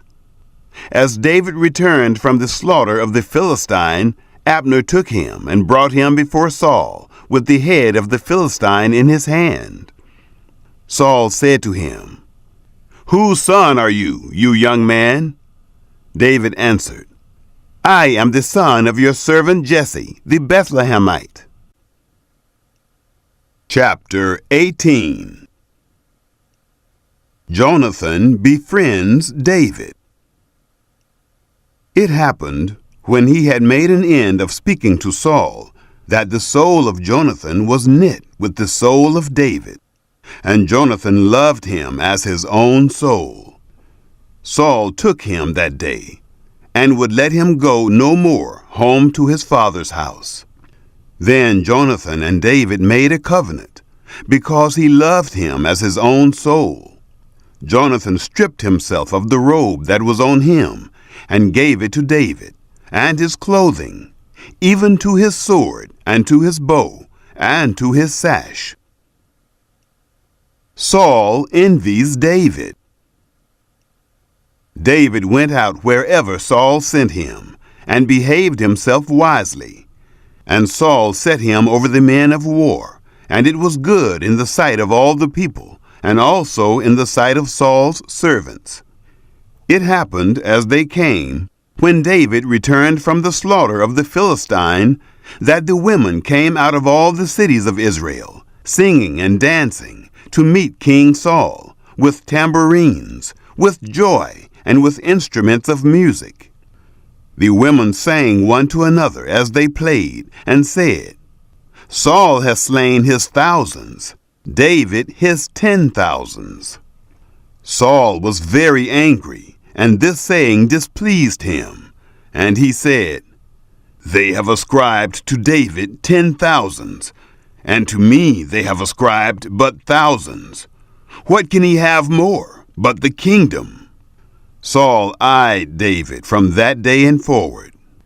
It happened on the next day that an evil spirit from God came mightily on Saul, and he prophesied in the midst of the house.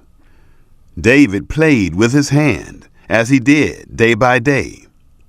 Saul had his spear in his hand, And Saul threw the spear, for he said, I will pin David even to the wall. David escaped from his presence twice.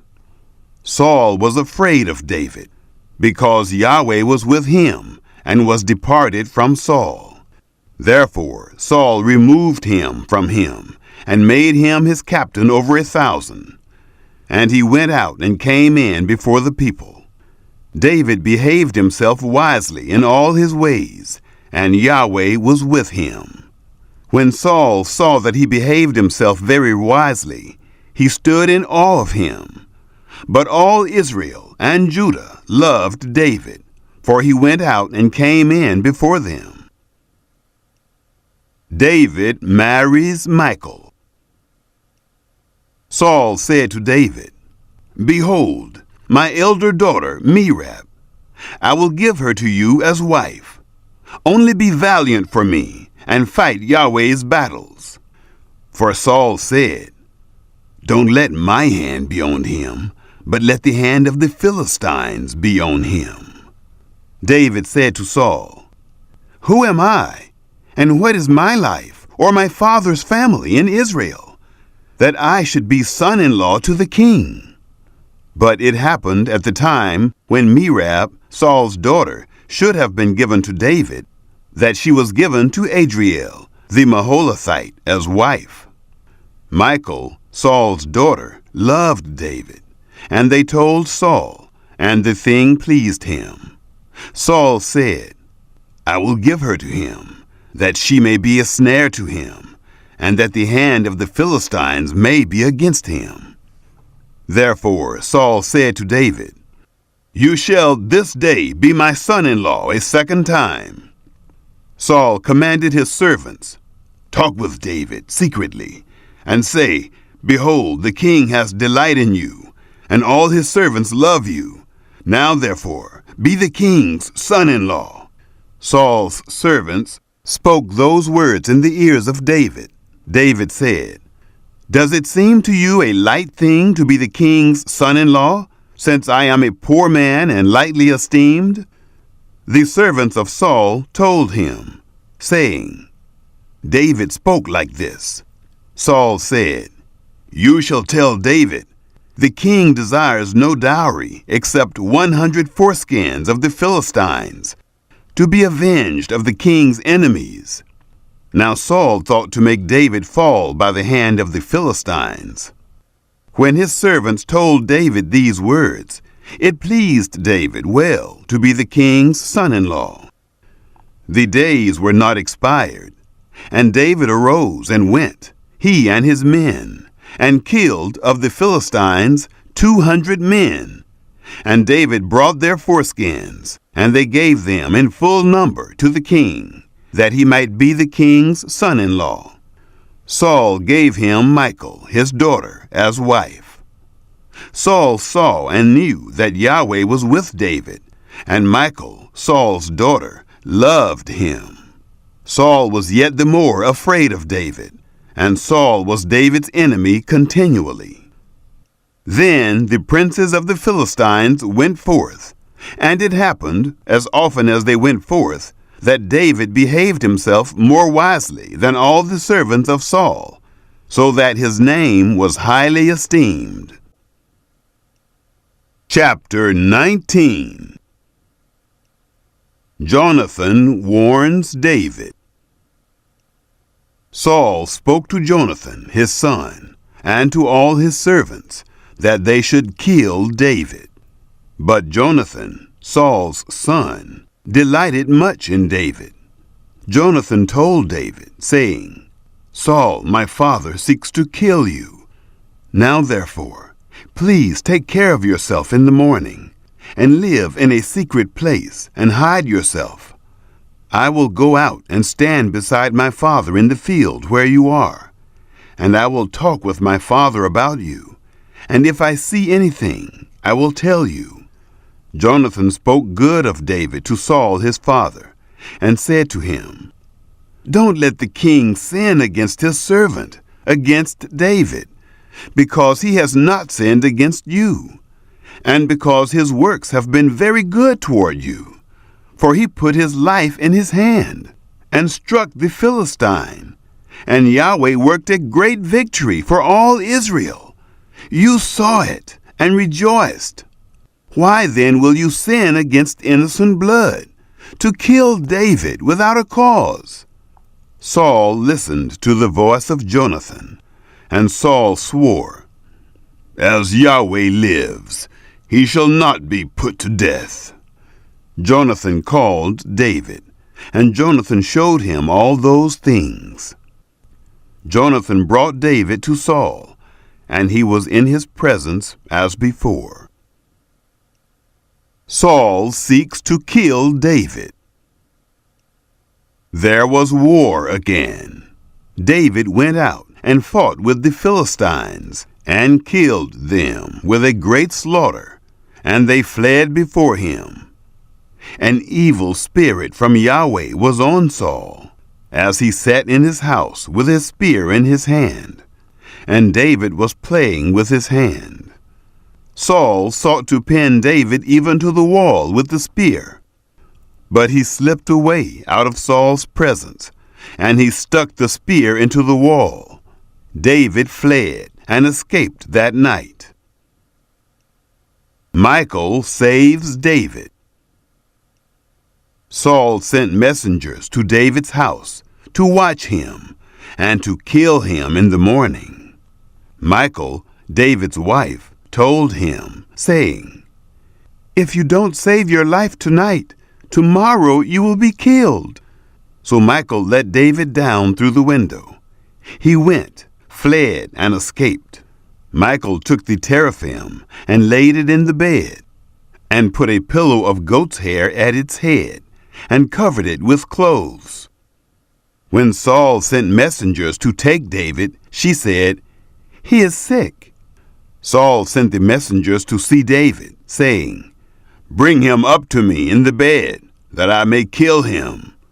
When the messengers came in, behold, the teraphim was in the bed, with the pillow of goat's hair at its head. Saul said to Michal, Why have you deceived me thus, and let my enemy go, so that he is escaped?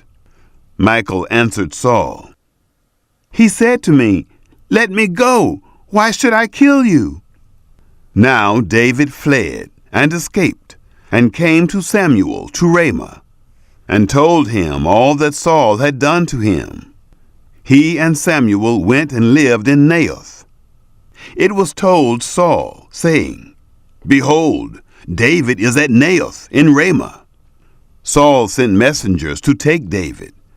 And when they saw the company of the prophets prophesying, and Samuel standing as head over them, the Spirit of God came on the messengers of Saul, and they also prophesied. When it was told Saul, he sent other messengers, and they also prophesied. Saul sent messengers again the third time, and they also prophesied. Then went he also to Ramah, and came to the great well that is in Secu. And he asked, Where are Samuel and David? One said, Behold, they are at Naioth and Ramah. He went there to Naioth in Ramah. Then the Spirit of God came on him also, and he went on and prophesied until he came to Naioth in Ramah.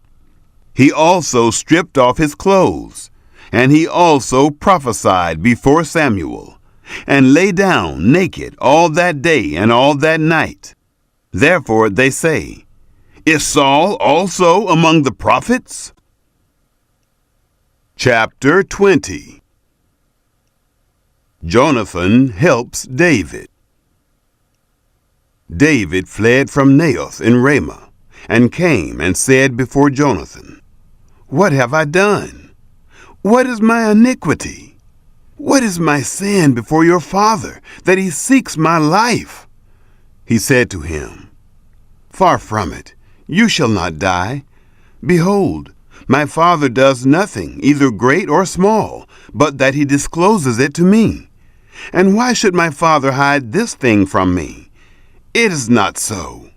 David swore moreover, and said, Your father knows well that I have found favor in your eyes, and he says, 'Don't let Jonathan know this, lest he be grieved.' But truly, as Yahweh lives, and as your soul lives, there is but a step between me and death." Then Jonathan said to David, "Whatever your soul desires, I will even do it for you." David said to Jonathan, "Behold, tomorrow is the new moon, and I should not fail to dine with the king. But let me go, that I may hide myself in the field to the third day at evening. If your father miss me at all, then say, 'David earnestly asked leave of me, that he might run to Bethlehem, his city. For it is the yearly sacrifice there for all the family.' If he says, 'It is well, your servant shall have peace.' But if he be angry, then know that evil is determined by him. Therefore deal kindly with your servant, for you have brought your servant into a covenant of Yahweh with you.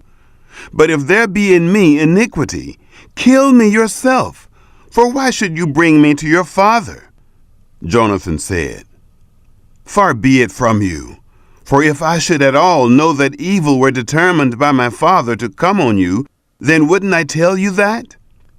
Then David said to Jonathan, "Who shall tell me if perchance your father answers you roughly?" Jonathan and David renew covenant. Jonathan said to David, "Come, and let us go out into the field." They both went out into the field. Jonathan said to David, "Yahweh, the God of Israel, be witness. When I have sounded my father about this time tomorrow, or the third day, behold, if there be good toward David, shall I not then send to you and disclose it to you? Yahweh do so to Jonathan, and more also, should it please my father to do you evil, if I don't disclose it to you, and send you away, that you may go in peace, and Yahweh be with you, as he has been with my father. You shall not only, while yet I live, show me the loving kindness of Yahweh, that I not die, but also you shall not cut off your kindness from my house forever. No, not when Yahweh has cut off the enemies of David, every one, from the surface of the earth." So Jonathan made a covenant with the house of David, saying, "Yahweh will require it at the hand of David's enemies." Jonathan caused David to swear again, for the love that he had to him, for he loved him as he loved his own soul. Then Jonathan said to him, "Tomorrow is the new moon, and you will be missed, because your seat will be empty. When you have stayed 3 days, you shall go down quickly, and come to the place where you did hide yourself when the business was in hand, and shall remain by the stone easel. I will shoot 3 arrows on its side, as though I shot at a mark. Behold, I will send the boy, saying, 'Go find the arrows.' If I tell the boy, 'Behold, the arrows are on this side of you, take them,' then come, for there is peace to you and no hurt, as Yahweh lives. But if I say this to the boy, 'Behold, the arrows are beyond you,' then go your way, for Yahweh has sent you away. Concerning the matter which you and I have spoken of, behold, Yahweh is between you and me forever." So David hid himself in the field, and when the new moon was come, the king sat him down to eat food. The king sat on his seat, as at other times, even on the seat by the wall. And Jonathan stood up, and Abner sat by Saul's side. But David's place was empty. Nevertheless, Saul didn't say anything that day, for he thought, "Something has happened to him. He is not clean. Surely he is not clean." It happened on the next day after the new moon, the second day, that David's place was empty. Saul said to Jonathan his son, "Why doesn't the son of Jesse come to eat, neither yesterday nor today?" Jonathan answered Saul, "David earnestly asked leave of me to go to Bethlehem. He said, 'Please let me go, for our family has a sacrifice in the city.' My brother has commanded me to be there. Now if I have found favor in your eyes, please let me go away and see my brothers. Therefore he has not come to the king's table. Saul seeks to kill Jonathan. Then Saul's anger was kindled against Jonathan, and he said to him, "You son of a perverse, rebellious woman, don't I know that you have chosen the son of Jesse to your own shame, and to the shame of your mother's nakedness? For as long as the son of Jesse lives on the earth, you shall not be established, nor your kingdom. Therefore now, send and bring him to me, for he shall surely die." Jonathan answered Saul his father, and said to him, "Why should he be put to death? What has he done?" Saul cast his spear at him to strike him. By this, Jonathan knew that his father was determined to put David to death. So Jonathan arose from the table in fierce anger, and ate no food the second day of the month, for he was grieved for David, because his father had done him shame. It happened in the morning that Jonathan went out into the field at the time appointed with David, and a little boy with him. He said to his boy, "Run, find now the arrows which I shoot." As the boy ran, he shot an arrow beyond him. When the boy was come to the place of the arrow which Jonathan had shot, Jonathan cried after the boy and said, "Isn't the arrow beyond you?" Jonathan cried after the boy, "Go fast, hurry, don't delay." Jonathan's boy gathered up the arrows and came to his master. But the boy didn't know anything. Only Jonathan and David knew the matter. Jonathan gave his weapons to his boy and said to him, "Go, carry them to the city." As soon as the boy was gone, David arose out of a place toward the south and fell on his face to the ground and bowed himself 3 times.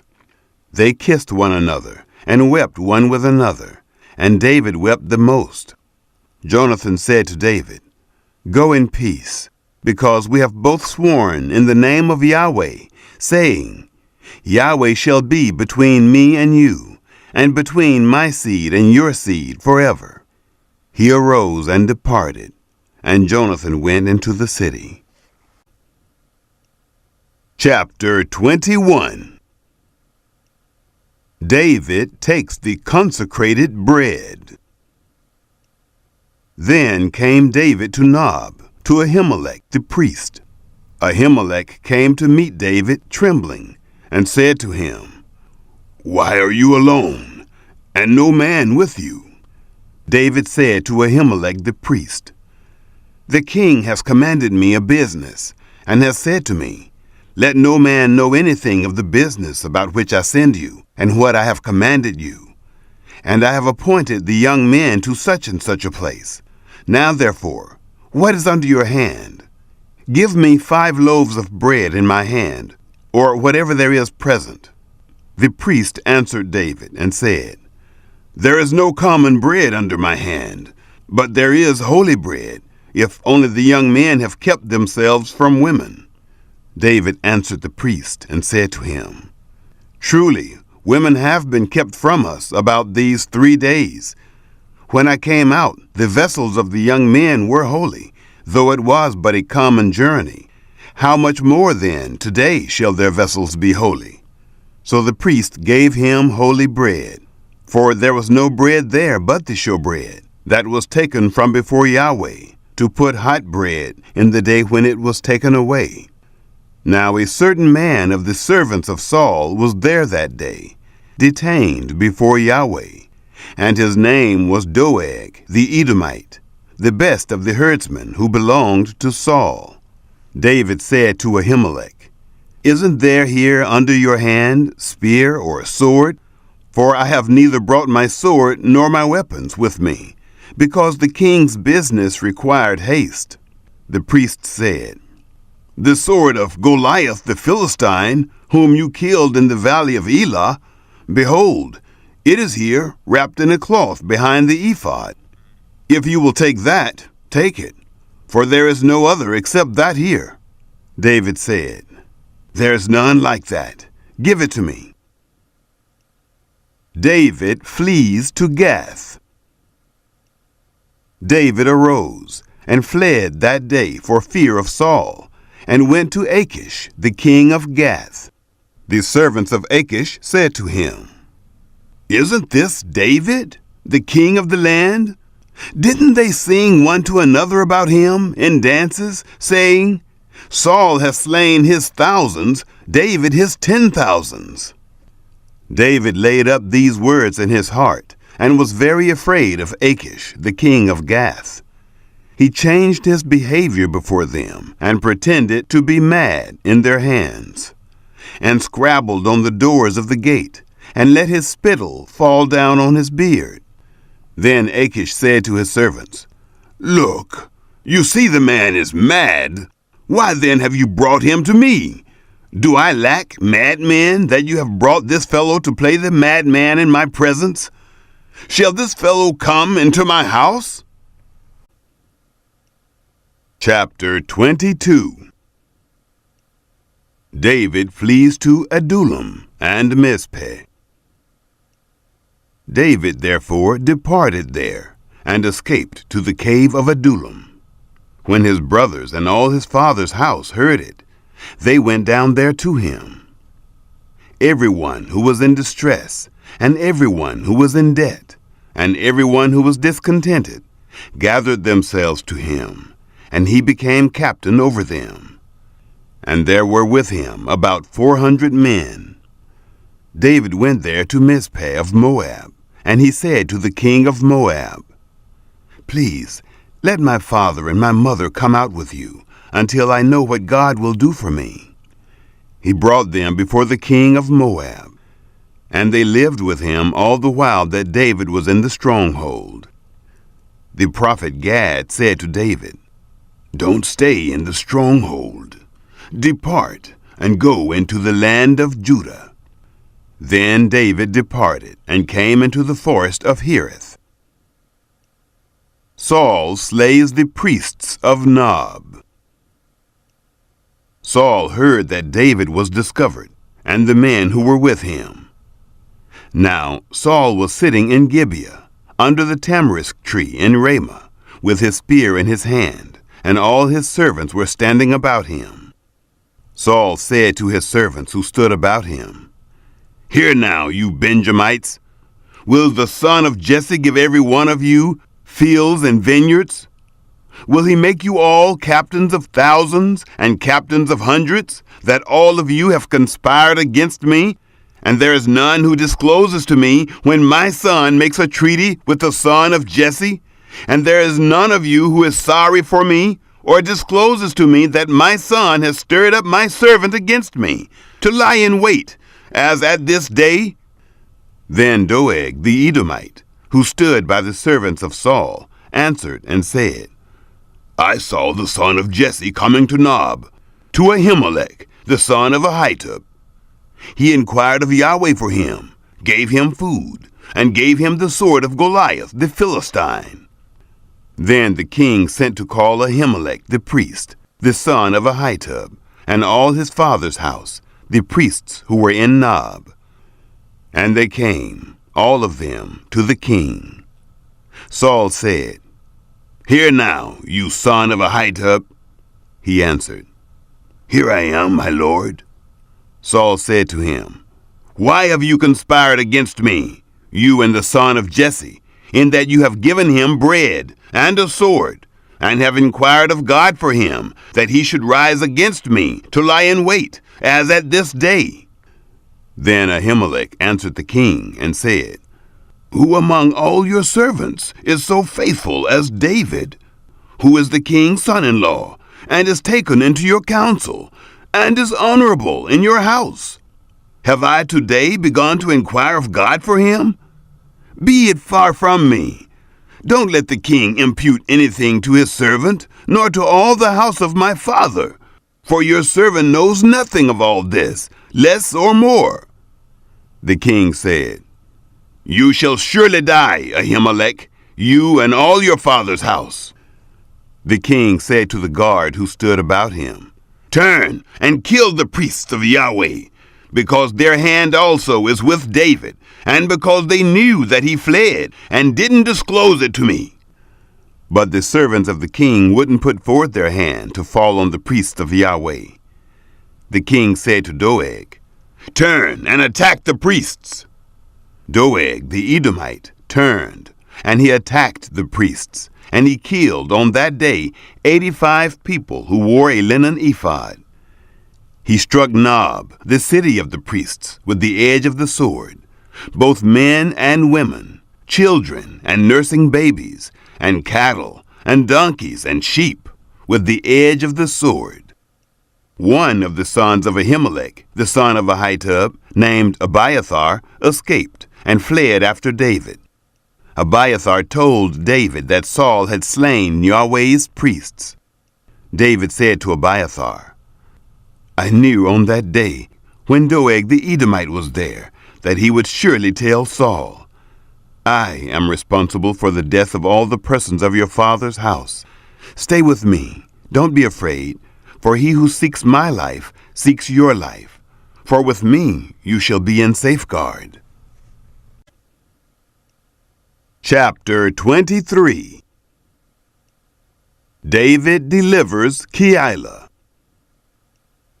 David was told, "Behold, the Philistines are fighting against Keilah and are robbing the threshing floors." Therefore David inquired of Yahweh, saying, "Shall I go and strike these Philistines?" Yahweh said to David, "Go, strike the Philistines, and save Keilah." David's men said to him, "Behold, we are afraid here in Judah. How much more then if we go to Keilah against the armies of the Philistines?" Then David inquired of Yahweh yet again. Yahweh answered him and said, "Arise, go down to Keilah, for I will deliver the Philistines into your hand." David and his men went to Keilah and fought with the Philistines, and brought away their livestock, and killed them with a great slaughter. So David saved the inhabitants of Keilah. It happened, when Abiathar, the son of Ahimelech, fled to David to Keilah, that he came down with an ephod in his hand. Saul pursues David. It was told Saul that David had come to Keilah. Saul said, "God has delivered him into my hand, for he is shut in by entering into a town that has gates and bars." Saul summoned all the people to war, to go down to Keilah, to besiege David and his men. David knew that Saul was devising mischief against him, and he said to Abiathar the priest, "Bring the ephod here." Then David said, "O Yahweh, the God of Israel, your servant has surely heard that Saul seeks to come to Keilah, to destroy the city for my sake. Will the men of Keilah deliver me up into his hand? Will Saul come down as your servant has heard? Yahweh, the God of Israel, I beg you, tell your servant." Yahweh said, "He will come down." Then David said, "Will the men of Keilah deliver me and my men into the hand of Saul?" Yahweh said, "They will deliver you up." Then David and his men, who were about 600, arose and departed out of Keilah, and went wherever they could go. It was told Saul that David was escaped from Keilah, and he gave up going there. David stayed in the wilderness, in the strongholds, and remained in the hill country, in the wilderness of Ziph. Saul sought him every day, but God didn't deliver him into his hand. David saw that Saul had come out to seek his life. David was in the wilderness of Ziph, in the wood. Jonathan, Saul's son, arose and went to David in the woods, and strengthened his hand in God. He said to him, "Don't be afraid, for the hand of Saul my father shall not find you, and you shall be king over Israel, and I shall be next to you, and that also Saul my father knows.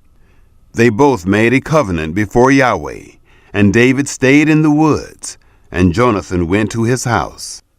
Then the Ziphites came up to Saul to Gibeah, saying, "Doesn't David hide himself with us in the strongholds in the wood, in the hill of Hachilah, which is on the south of the desert? Now therefore, O king, come down, according to all the desire of your soul to come down, and our part shall be to deliver him up into the king's hand." Saul said, "You are blessed by Yahweh, for you have had compassion on me. Please go, make yet more sure, and know and see his place where his haunt is, and who has seen him there. For it is told me that he deals very subtly. See therefore, and take knowledge of all the lurking places where he hides himself, and come again to me with certainty, and I will go with you. And it shall happen, if he is in the land, that I will search him out among all the thousands of Judah." They arose and went to Ziph before Saul. But David and his men were in the wilderness of Maon, in the Arabah, on the south of the desert. Saul and his men went to seek him. When David was told, he went down to the rock and stayed in the wilderness of Maon. When Saul heard that, he pursued after David in the wilderness of Maon. Saul went on this side of the mountain, and David and his men on that side of the mountain. And David made haste to get away for fear of Saul. For Saul and his men surrounded David and his men to take them. But a messenger came to Saul, saying, "Hurry and come, for the Philistines have made a raid on the land." So Saul returned from pursuing after David and went against the Philistines. Therefore they called that place Selah Hamalakoth. David went up from there and lived in the strongholds of En-Gedi. Chapter 24. David spares Saul. It happened, when Saul was returned from following the Philistines, that it was told him, saying, "Behold, David is in the wilderness of En-Gedi." Then Saul took 3,000 chosen men out of all Israel, and went to seek David and his men on the rocks of the wild goats. He came to the sheep pens by the way, where there was a cave, and Saul went in to relieve himself. Now David and his men were abiding in the innermost parts of the cave. The men of David said to him, "Behold, the day of which Yahweh said to you, Behold, I will deliver your enemy into your hand, and you shall do to him as it shall seem good to you." Then David arose and cut off the skirt of Saul's robe secretly. It happened afterward that David's heart struck him, because he had cut off Saul's skirt. He said to his men, "Yahweh forbid that I should do this thing to my Lord, Yahweh's anointed, to put forth my hand against him, since he is Yahweh's anointed." So David checked his men with these words, and didn't allow them to rise against Saul. Saul rose up out of the cave and went on his way. David also arose afterward and went out of the cave, and cried after Saul, saying, "My lord the king!" When Saul looked behind him, David bowed with his face to the earth and did obeisance. David said to Saul, "Why do you listen to men's words, saying, Behold, David seeks your hurt? Behold, this day your eyes have seen how that Yahweh had delivered you today into my hand in the cave. Some urged me to kill you, but I spared you. And I said, I will not put forth my hand against my Lord, for he is Yahweh's anointed. Moreover, my father, behold, yes, see the skirt of your robe in my hand? For in that I cut off the skirt of your robe and didn't kill you. Know and see that there is neither evil nor disobedience in my hand. And I have not sinned against you, though you hunt for my life to take it. May Yahweh judge between me and you, and may Yahweh avenge me of you, but my hand shall not be on you. as the proverb of the ancients says, out of the wicked comes forth wickedness. But my hand shall not be on you. Against whom has the king of Israel come out?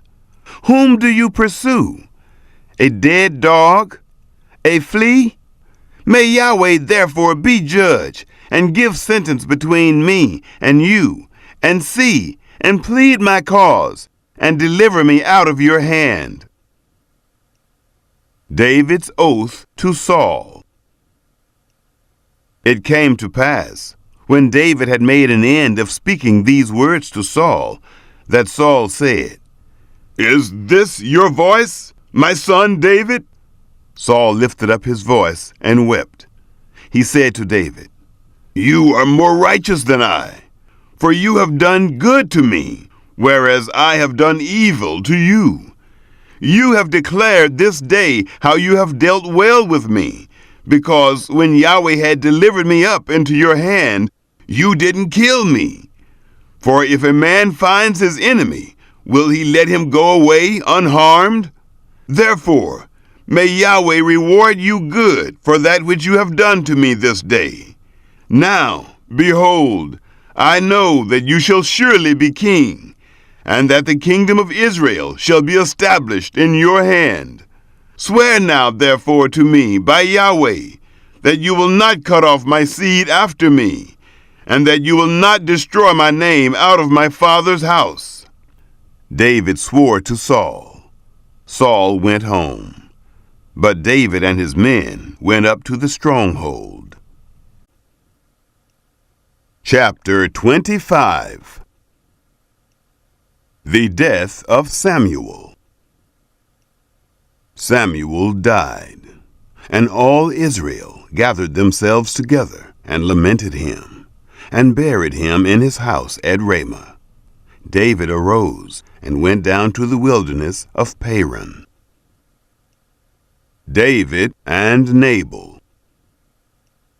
There was a man in Maon, whose possessions were in Carmel, and the man was very great, and he had 3,000 sheep, and 1,000 goats, and he was shearing his sheep in Carmel. Now the name of the man was Nabal, and the name of his wife Abigail.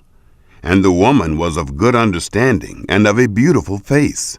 But the man was churlish and evil in his doings, and he was of the house of Caleb. David heard in the wilderness that Nabal was shearing his sheep.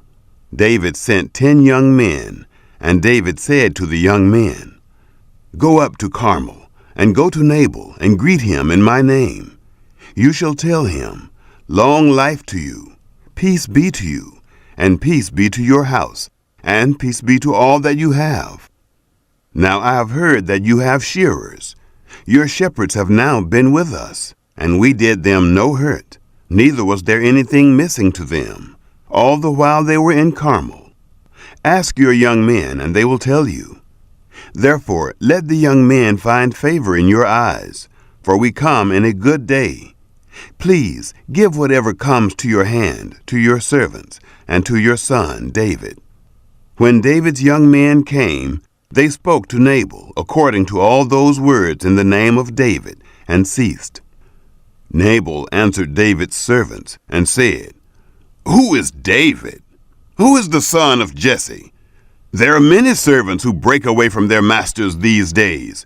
Shall I then take my bread, and my water, and my meat that I have killed for my shearers, and give it to men who I don't know where they come from?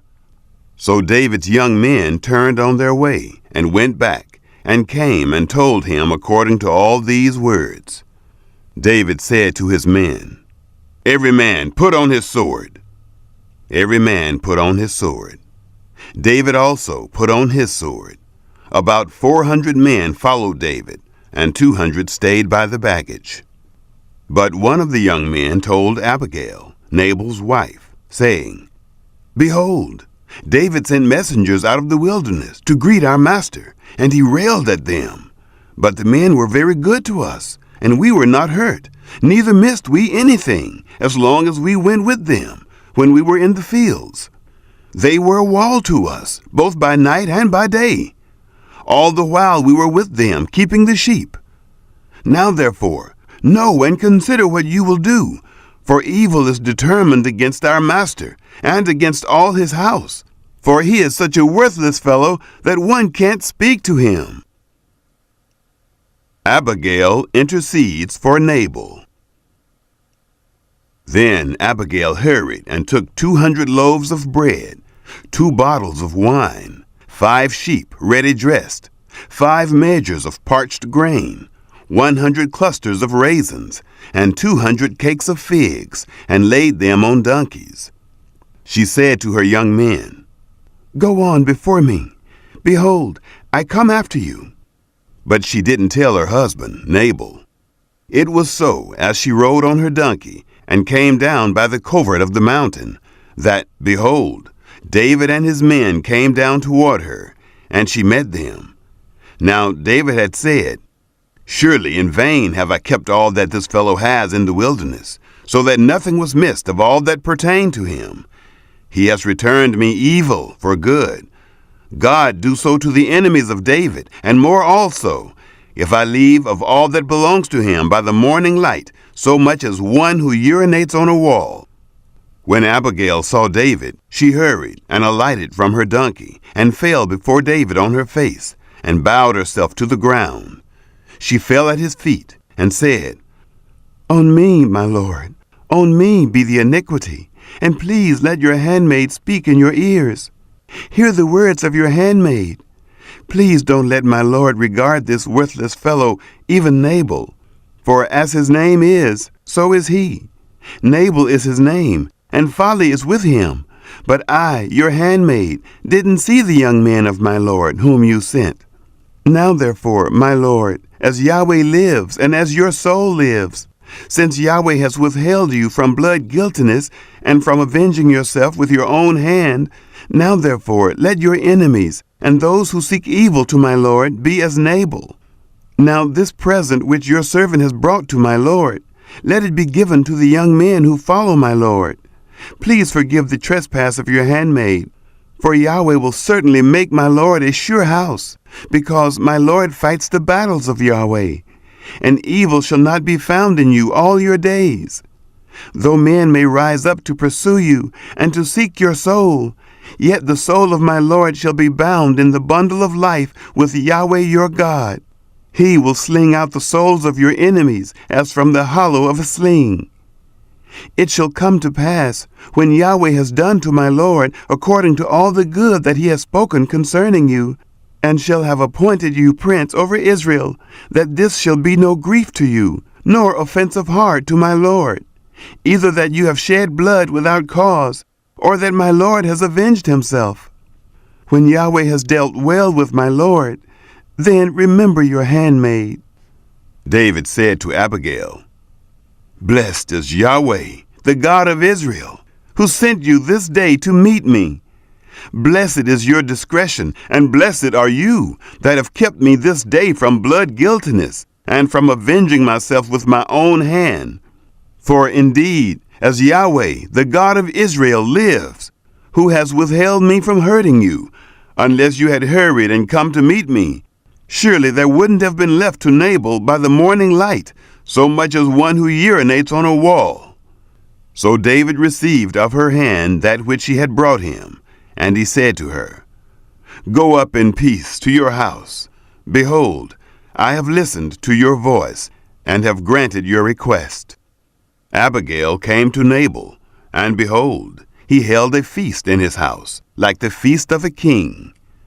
Nabal's heart was merry within him, for he was very drunken. Therefore she told him nothing, less or more, until the morning light. It happened in the morning, when the wine was gone out of Nabal, that his wife told him these things, and his heart died within him, and he became as a stone. It happened about 10 days after, that Yahweh struck Nabal, so that he died. David marries Abigail. When David heard that Nabal was dead, he said, "Blessed is Yahweh, who has pleaded the cause of my reproach from the hand of Nabal, and has kept back his servant from evil. Yahweh has returned the evil doing of Nabal on his own head. David sent and spoke concerning Abigail, to take her to him as wife. When the servants of David had come to Abigail to Carmel, they spoke to her, saying, David has sent us to you, to take you to him as wife. She arose and bowed herself with her face to the earth, and said, Behold, your handmaid is a servant to wash the feet of the servants of my lord. Abigail hurried and arose, and rode on a donkey, with 5 ladies of hers who followed her. And she went after the messengers of David, and became his wife. David also took Ahinoam of Jezreel, and they both became his wives. Now Saul had given Michal, his daughter, David's wife, to Paltai, the son of Laish, who was of Gallim. Chapter 26. David again spares Saul. The Ziphites came to Saul to Gibeah, saying, Doesn't David hide himself in the hill of Hachilah, which is before the desert? Then Saul arose and went down to the wilderness of Ziph, having 3,000 chosen men of Israel with him, to seek David in the wilderness of Ziph. Saul encamped in the hill of Hachilah, which is before the desert, by the way. But David stayed in the wilderness, and he saw that Saul came after him into the wilderness. David therefore sent out spies, and understood that Saul had certainly come.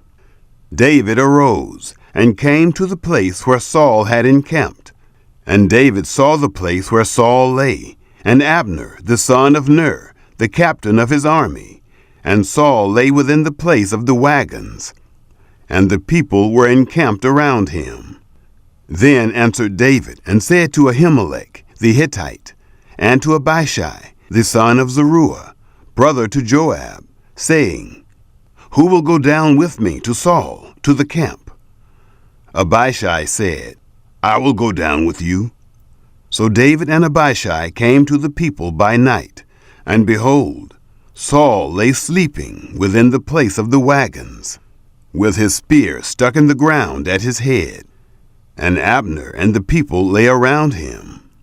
Then Abishai said to David, God has delivered up your enemy into your hand this day.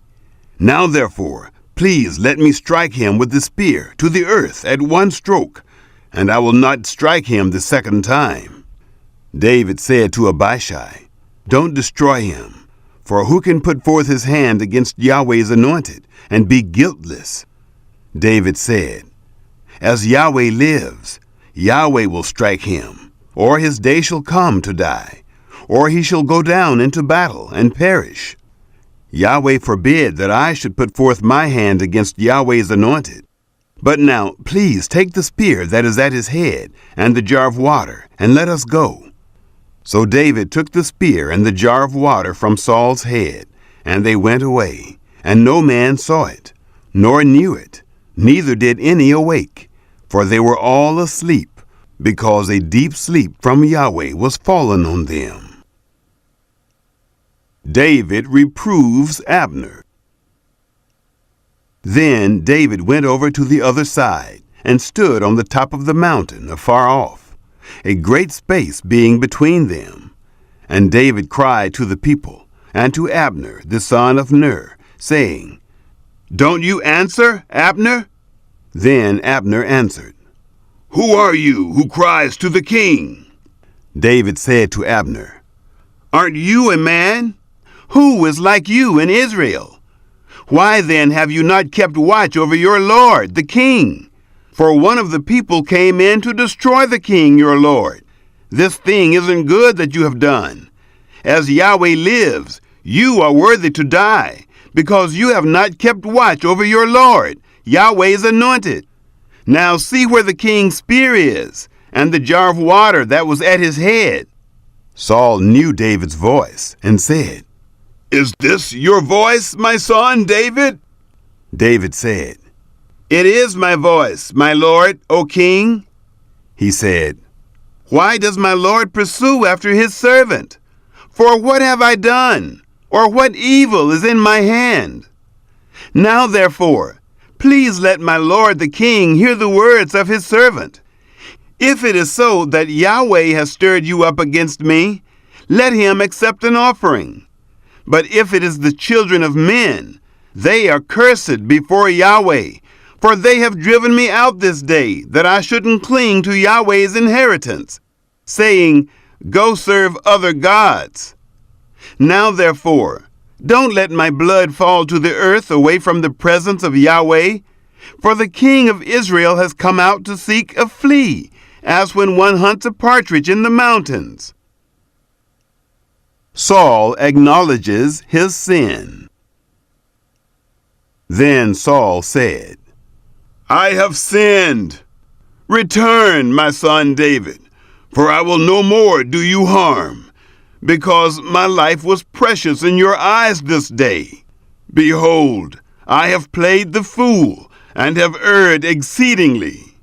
David answered, Behold the spear, O king. Then let one of the young men come over and get it.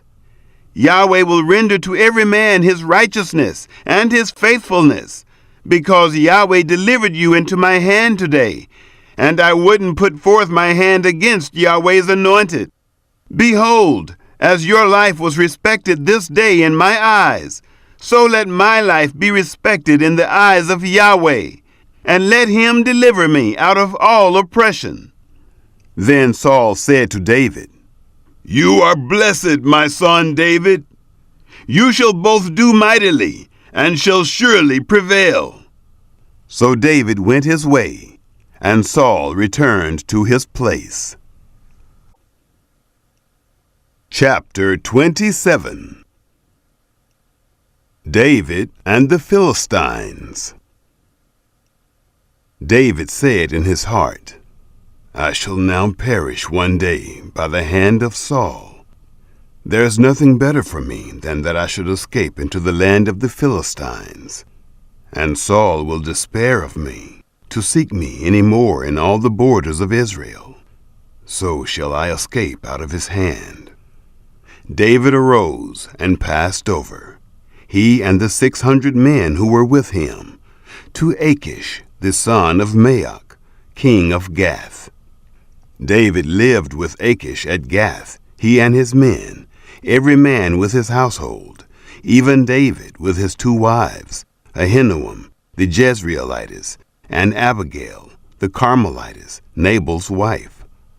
It was told Saul that David was fled to Gath, and he sought no more again for him. David said to Achish, If now I have found favor in your eyes, let them give me a place in one of the cities in the country, that I may dwell there. For why should your servant dwell in the royal city with you? Then Achish gave him Ziklag that day. Why Ziklag pertains to the kings of Judah to this day.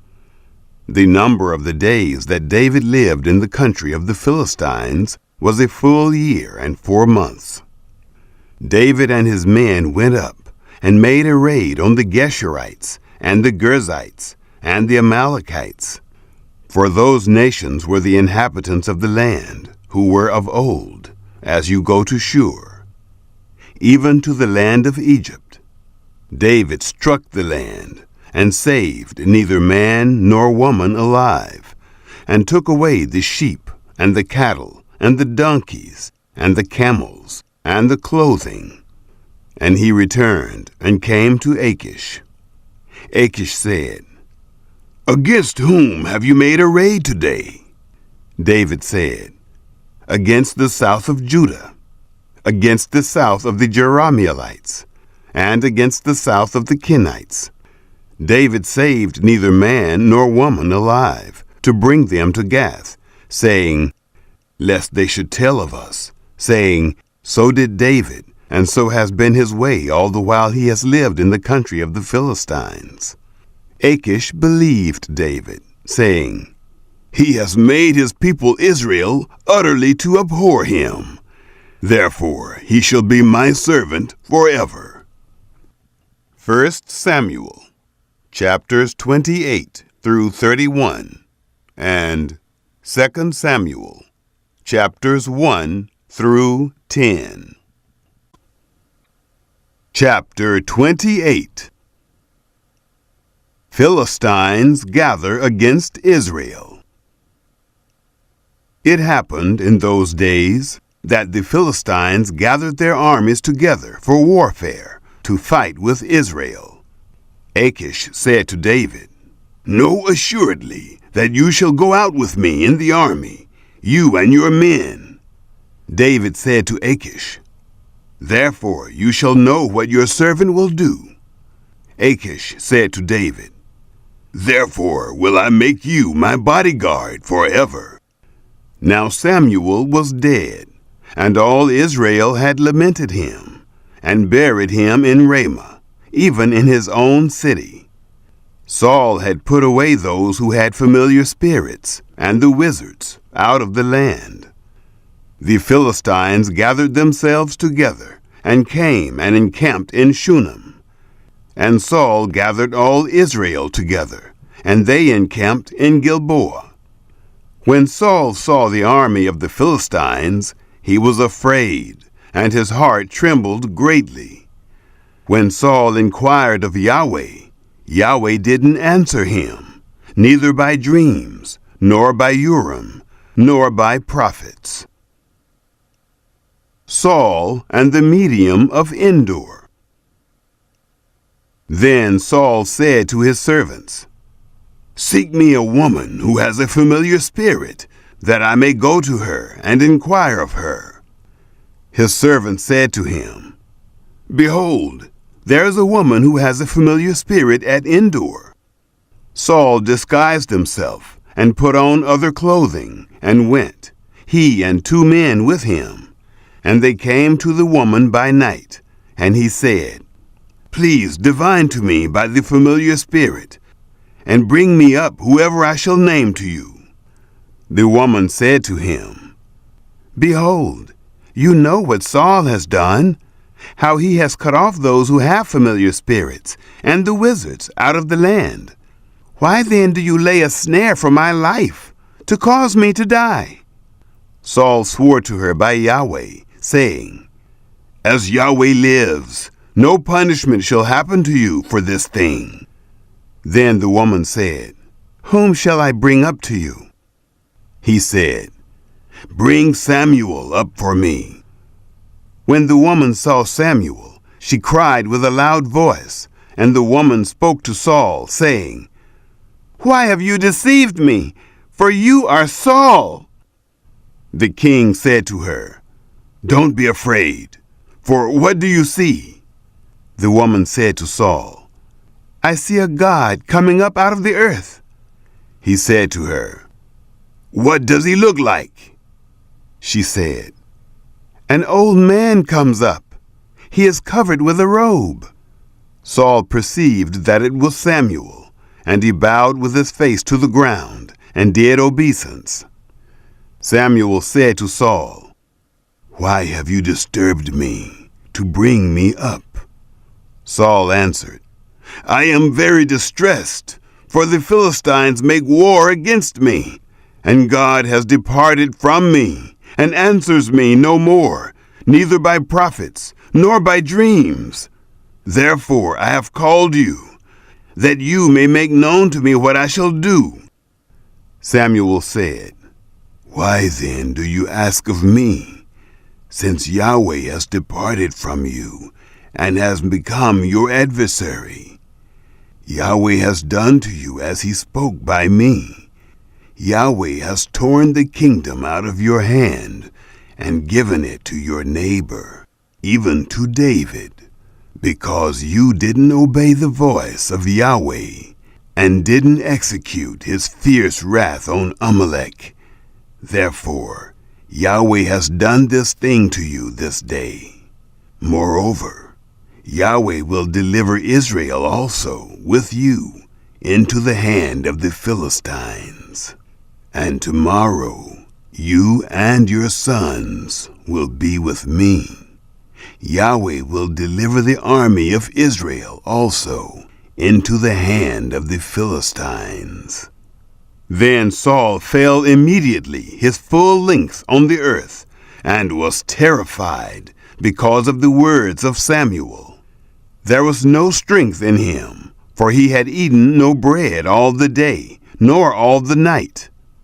The woman came to Saul, and saw that he was very troubled, and said to him, Behold, your handmaid has listened to your voice, and I have put my life in my hand, and have listened to your words which you spoke to me.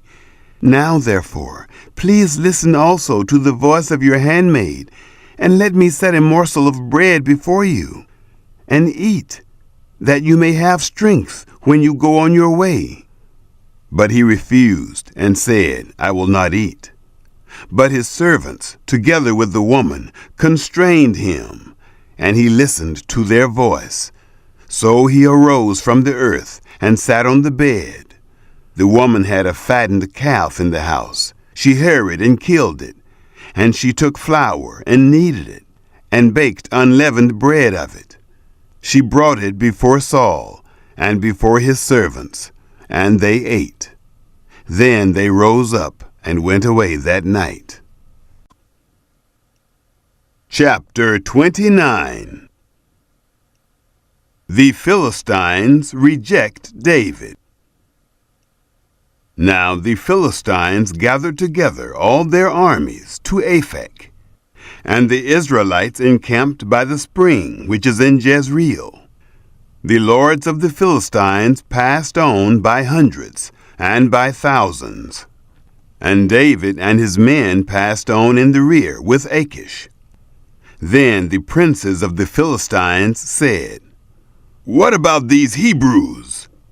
Achish said to the princes of the Philistines, Isn't this David, the servant of Saul, the king of Israel, who has been with me these days, or rather these years, and I have found no fault in him since he fell away to this day? But the princes of the Philistines were angry with him, and the princes of the Philistines said to him, Make the man return, that he may go back to his place where you have appointed him, and let him not go down with us to battle, lest in the battle he become an adversary to us. For with what should this fellow reconcile himself to his Lord? Should it not be with the heads of these men?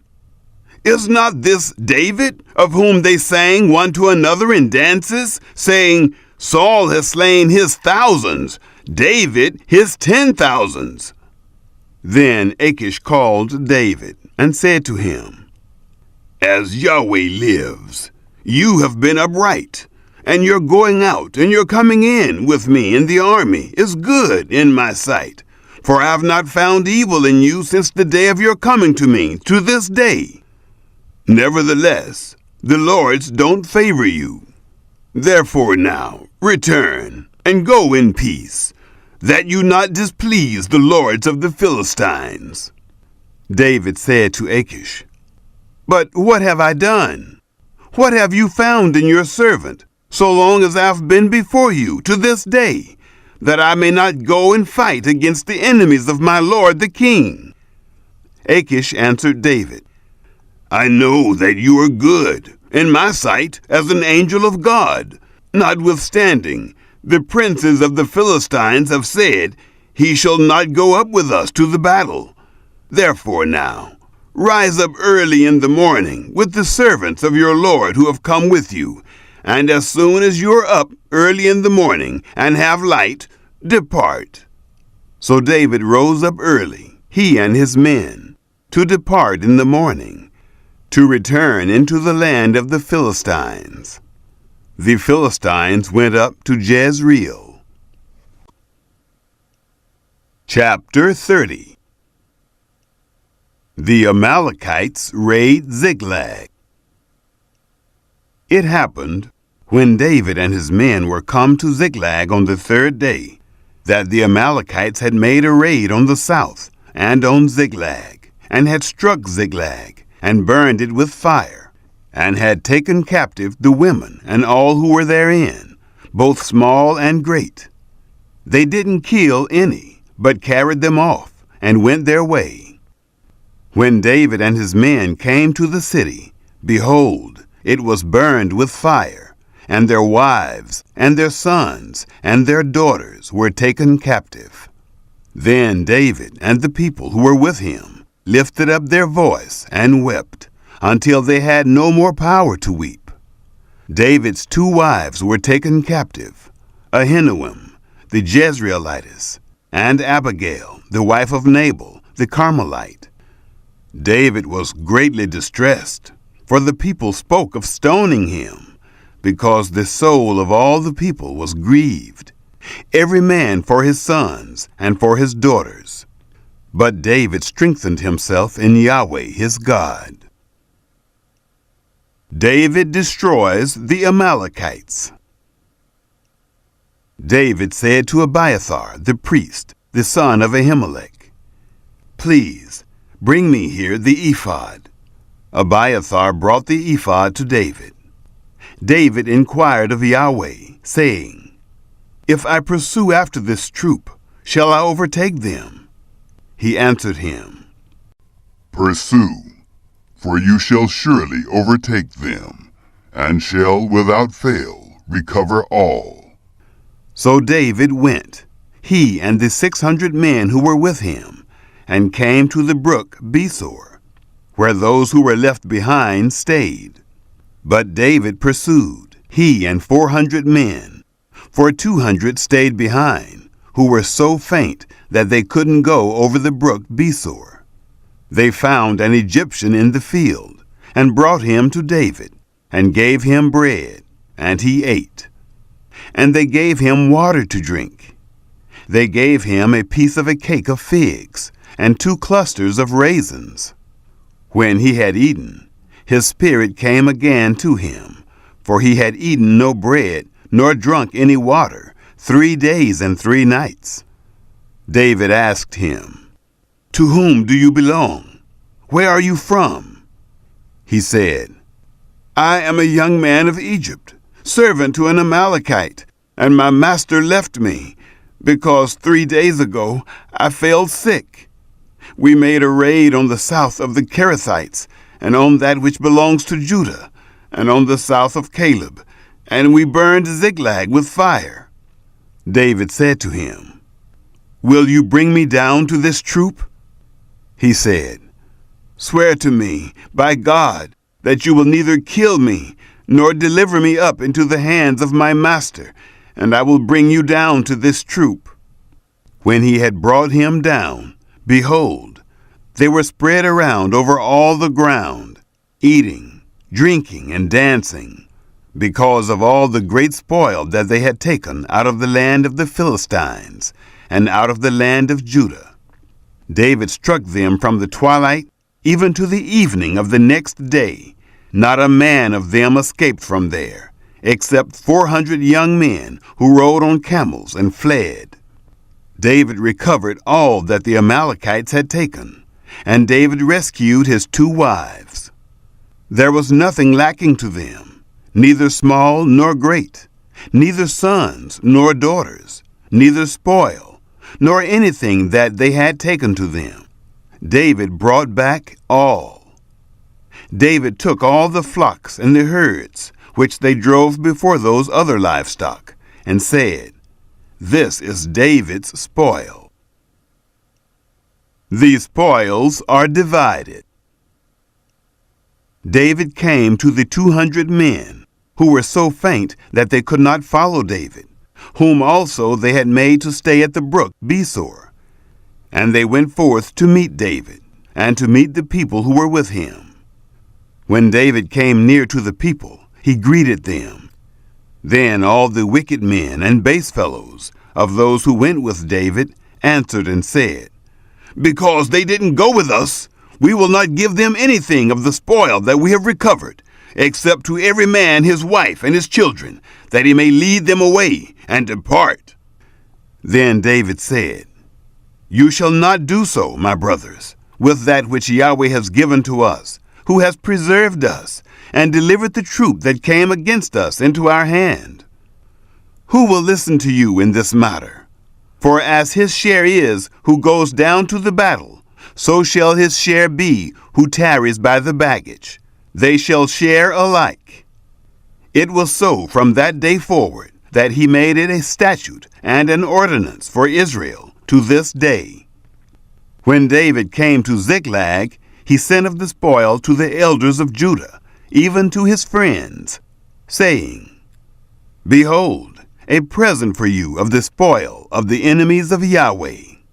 He sent it to those who were in Bethel, and to those who were in Ramoth of the south, and to those who were in Jattir, and to those who were in Aroer, and to those who were in Siphmoth, and to those who were in Eshtemoa, and to those who were in Rachel, and to those who were in the cities of the Jerahmeelites, and to those who were in the cities of the Kenites, and to those who were in Hormah, and to those who were in Barashan, and to those who were in Athak, and to those who were in Hebron, and to all the places where David himself and his men used to stay. Chapter 31. Saul's overthrow and death. Now the Philistines fought against Israel, and the men of Israel fled from before the Philistines, and fell down slain on Mount Gilboa. The Philistines followed hard on Saul and on his sons. And the Philistines killed Jonathan and Abinadab and Malchishua, the sons of Saul. The battle went hard against Saul, and the archers overtook him, and he was greatly distressed by reason of the archers. Then Saul said to his armor-bearer, Draw your sword, and thrust me through with it, lest these uncircumcised come and thrust me through, and abuse me. But his armor-bearer would not, for he was terrified. Therefore Saul took his sword, and fell on it. When his armor-bearer saw that Saul was dead, he likewise fell on his sword, and died with him. So Saul died, and his 3 sons, and his armor-bearer, and all his men, that same day together. The Philistines possessed the towns. When the men of Israel, who were on the other side of the valley, and those who were beyond the Jordan, saw that the men of Israel fled, and that Saul and his sons were dead, they forsook the cities and fled, and the Philistines came and lived in them. It happened on the next day, when the Philistines came to strip the slain, that they found Saul and his 3 sons fallen on Mount Gilboa. They cut off his head, and stripped off his armor, and sent into the land of the Philistines all around, to carry the news to the house of their idols, and to the people. They put his armor in the house of the Ashtaroth, and they fastened his body to the wall of Bethshan. Jabesh Gilead's tribute to Saul. When the inhabitants of Jabesh Gilead heard concerning him that which the Philistines had done to Saul, all the valiant men arose and went all night, and took the body of Saul and the bodies of his sons from the wall of Bethshan. And they came to Jabesh, and burnt them there. They took their bones, and buried them under the tamarisk tree in Jabesh, and fasted 7 days.